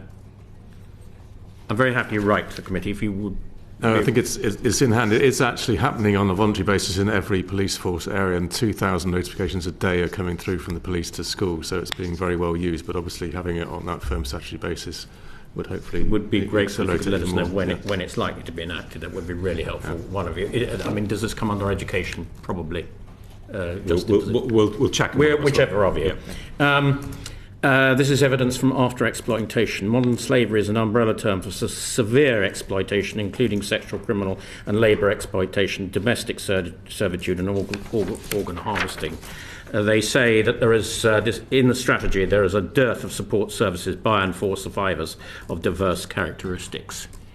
What can you do to make sure that is in the strategy? Well, so we're absolutely committed to ensuring that we take a kind of an intersectional approach to the strategy to make sure it recognises the needs of the diverse range of experience, which would include individuals of the kind that you just described. It's worth saying that, broadly speaking, and we touched on this earlier on in relation to child sexual exploitation and abuse, although CSEA, modern slavery and violence against women and girls all fall under me, we have quite distinct strategies for managing the 3 of those. So where there are overlaps between modern slavery and violence against women and girls, we'll be able to draw already from the very good work that happens on modern slavery in the Home Office and across the rest of government. That's very helpful, Richard. The last question is a repeat of a question I asked the panel before, and the professor gave quite a strong answer on it, and it's to do with the family courts, and it comes from Scherer Research Group. And it says their submission highlights the institutional sex, gender-based violence within the family courts in England. Some of the above abuses are enacted by court actors such as legal and social care professionals, with these abuses being under-recognised by the family court. This includes acts such as intimidation, isolation and causing fear through threats of an enacted harm such as child removal. They say alienating behaviours in courts usually a response for filing criminal records, report of domestic violence and sexual abuse perpetrated by their former intimate partners. I mean, this is serious stuff. If people are feeling intimidated in courts, therefore, either, as we've already heard in our previous sessions, RASO victims actually giving up because they can't face the trauma anymore. We've really got to find a way, have we not, where victims are given really sympathetic treatment in court, so they know when they come before the court they're going to be treated properly. Absolutely, and I would say 2 things in response to that. The first is that Minister of Justice ministers and the judiciary themselves are absolutely committed to making sure that the family courts are a place in which victims and survivors feel supported and safe. And the second thing is to say that I've been working very closely with the Director of Public Prosecutions on looking at how we can speed up the process for victims and survivors in particular of rape and serious sexual offences, of RASO offences, in part precisely because of the attrition rate that is, as you said, and neither he nor I would want to be at the level it is at the moment. Anna Dixon, briefly, your time is really up. Okay, so I just wanted to draw attention to the Runnymede Trust evidence we received, which obviously highlights that women and girls of colour more likely, as are women of disability, homeless, refugees and migrants. I would like to just put on the record my thanks and commendation to Bradford Rape Crisis, who've had a specialist service for Black, Asian and minoritised women and girls run by Black, Asian and minorities women staff since 1995. Runnymede's is that there should be more investment in specialist services by and for women from minoritised backgrounds, as well as a more restorative justice approach. So I would like to just ask that you will be taking an intersectional lens to the strategy, and in terms of the equality impact, looking at how this is going to particularly affect women from these backgrounds. So we will, and we are, and indeed the approach that we've taken to engaging with the sector so far, the series of 9 round tables that Jess Phillips and Alex Davis-Jones have hosted, over 101 organisations, I think, alongside government departments who have come together. We've deliberately, in several of those, focused specifically on so-called by and for services, which I think is some of the most powerful and effective services that we sponsor and fund at the moment. Thank you. Thank you very much, Anne Dixon. Finally, our guest, Sarah Owen. Thank you, Chair. I just wanted to come back to you, Justin, around prevention. Could you expand a bit more on what role boys are playing in prevention and for the Violence Against Women and Girls strategy? You talked about the Enough campaign and talked about RSE and it having good reactions from school leaders, but what actual impact is it having when we're seeing such a prevalence of violence, particularly amongst young boys and young men? Well, I think as I flagged, I think there's a data gap in precisely what's happening with the under 16 group both in terms of attitudes and in terms of behaviours. The Youth Endowment Foundation annual survey that I mentioned earlier does show worrying levels of abuse within teenage relationships, both physical violence but also controlling behaviours. That I think that is a way we can start to track what's going on with those sort of activity. I understand the tracking, but I think it is pretty obvious that this is now reaching a crisis situation. Netflix have just had Adolescence, for example. It's pretty harrowing viewing, but actually the reality for many young boys and for young people, I understand that there are gaps in the data, but what part are boys playing in the Violence Against Women and Girls strategy, particularly from a DFE perspective? Well, I think, as I said, that the new draft guidance on RHSE, which came out in May of last year, did expand on the content in relation to misogynistic online influencers and the material that we expect boys to be educated about. If that's not working, what else can you do? Well, I think there's a whole range of male role models that we could be working with. There's a role for youth services, there's a role for social workers working with, there's a role for youth offending teams and the boys that they come in contact with, there's a role for secondary school teachers. And how are they going to plug into the mission? Well, I think that's something that we'll need to explore together with colleagues from MHLG and MOJ, who sponsor the youth justice services as well. We'll need to be involved in that discussion. There isn't a... We haven't got a boy-specific strand to the strategy, but it's a good point that you're making that we need to explore that. Yeah. Could I just say really quickly, I think there's one department that I don't think we've mentioned so far, but is a really important partner for us, which is the Department of Culture, Media and Sport, who lead on youth strategy more broadly for government. And I think the work that we're doing with them on positive role models, on outreach, on youth clubs and things like that, youth centres, I think would be a really important part of that. We absolutely, we heard it in the pre-session we had earlier on, if the highest growth at the moment area in terms, unfortunately, of both online but also in the real world sexual offences is in the 10 to 20 group, then that's where we're going to, it will have to be boys of that age that we're working with if we're going to have the most effective interactions. If you're already doing that work with DCMS, it would be really good if we could probably get written to about that, detailing that work and outlining that work. That would be great. Matthew, can I say a special thank you to you and wish you well in your future endeavours, and thank you for your regular appearances before this committee. Can I thank all of our witnesses? We've covered a lot of ground today. We will be considering that evidence carefully. We'll be producing a report, no doubt, with recommendations. An uncorrected transcript of this hearing will be published on the committee's website in the coming days. Order.